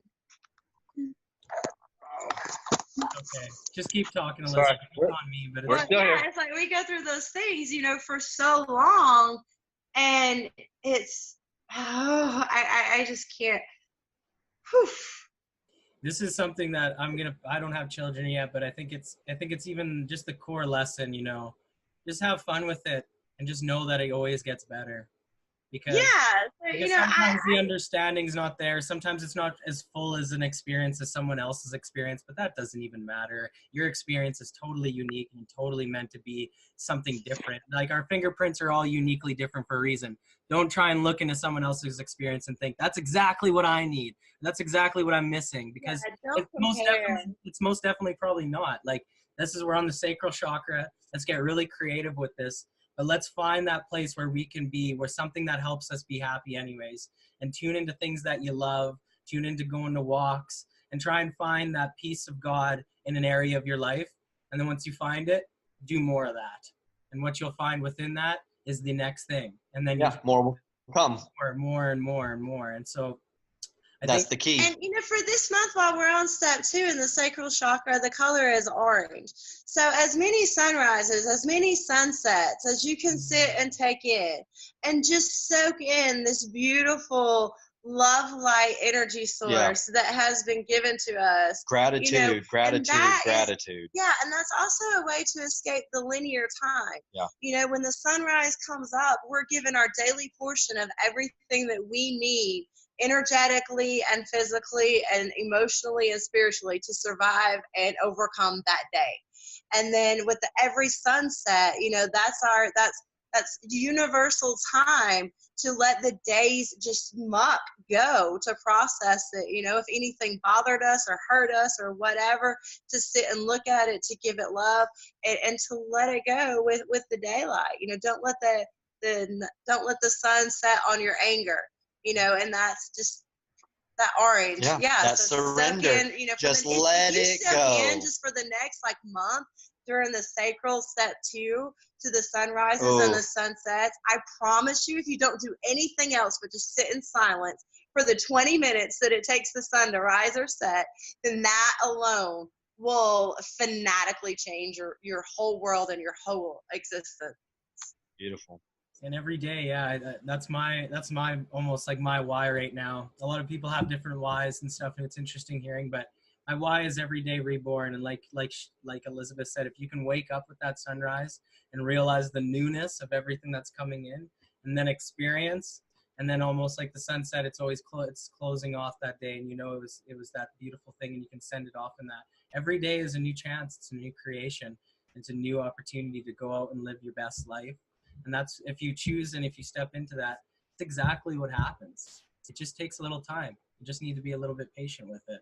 And when you are, and when you enjoy it, it happens. That's exactly right. Happiness is the key to attracting all that you want. And gratitude is the way to get happy when you're not yet. That's the big takeaway. Can you be happy anyways? So let's go eat the orange stuff. Let's go feel the orange stuff. Let's just go do the things that makes us feel good, even if we look stupid. Let's just go feel good. Let's just go shine like a bunch of crazy pumpkins in our crazy orange. It's hard for me to wear orange. It's so bright. I feel so good. It's hard to control. But if I could give some of this away, everybody would be wearing orange because, it just feels good. So this is the takeaway. Go feel good. Why? Because the world is depending on it. You are depending on it. We are depending on it. Our future and our progression as humanity is depending on it. So these are the ways to be happy anyways. And, we got off to a rocky start, but that just shows you that goes from fear to surrender, and now we're in serenity. Do you see? And now we're getting ready to be happy anyways, feel good anyways. It's not going to be fake. We're going to start creating it. That momentum's going to pick up. Everything's going to be perfect, and then you're going to be right where we're at, and you haven't even gotten to taste step 3 hardly. So this is how, step 2 is where all the transformations are. This is where you're making your stand. This is where your boundaries are set. Like Elizabeth said, this is the most multidimensional step. Foundation. This is our foundations. Now that we're not afraid, now we can start building. And this is what is so, so very exciting. Now that we are not in danger and in fear, now we can start building. That's what we're doing. And everybody, thank you for being here. Thank you. We went over. We went through a lot. We had a lot to make up for. There was a lot, and this is what it's all about. To be in the world, but not of the world. We are here to rise out of it and transcend above. We're not here to react. We're here to co-create and make a better world. The reason all this bad shit may be happening to you is so that you can break the cycle. You're the one who has the power. You're the one that we're all counting on. And your higher self brought us to you so that you could get the perspectives and the healing and the closure and the peace and the happiness that it takes to help and create and stop being part of the problem, creating stuff that you don't want and complaining about it and wondering why everything sucks. That's why. So that's what I leave with you. So many blessings, much love. And does anybody else have anything? Yeah, We're good. This is something where it's just like, I know what we grew up on and I know what's said and I know what's happening, but if you can start to look at the world and it's not as something that you're waiting to happen to you and more as the world's waiting for you to happen to it, like, Boom. a lot more blissful. That's exactly right, brother. That's it. You said it all right there. So thank you, everybody. Our beautiful, amazing special guest. Thank you for the technical difficulties and being able to help us get stronger by dealing with frustrating, stupid garbage. GARBITCH. And then these are the spiritual push-ups. This is what gets us out of fear so that we can go and create a new and better world. This is what's creating paradise here now.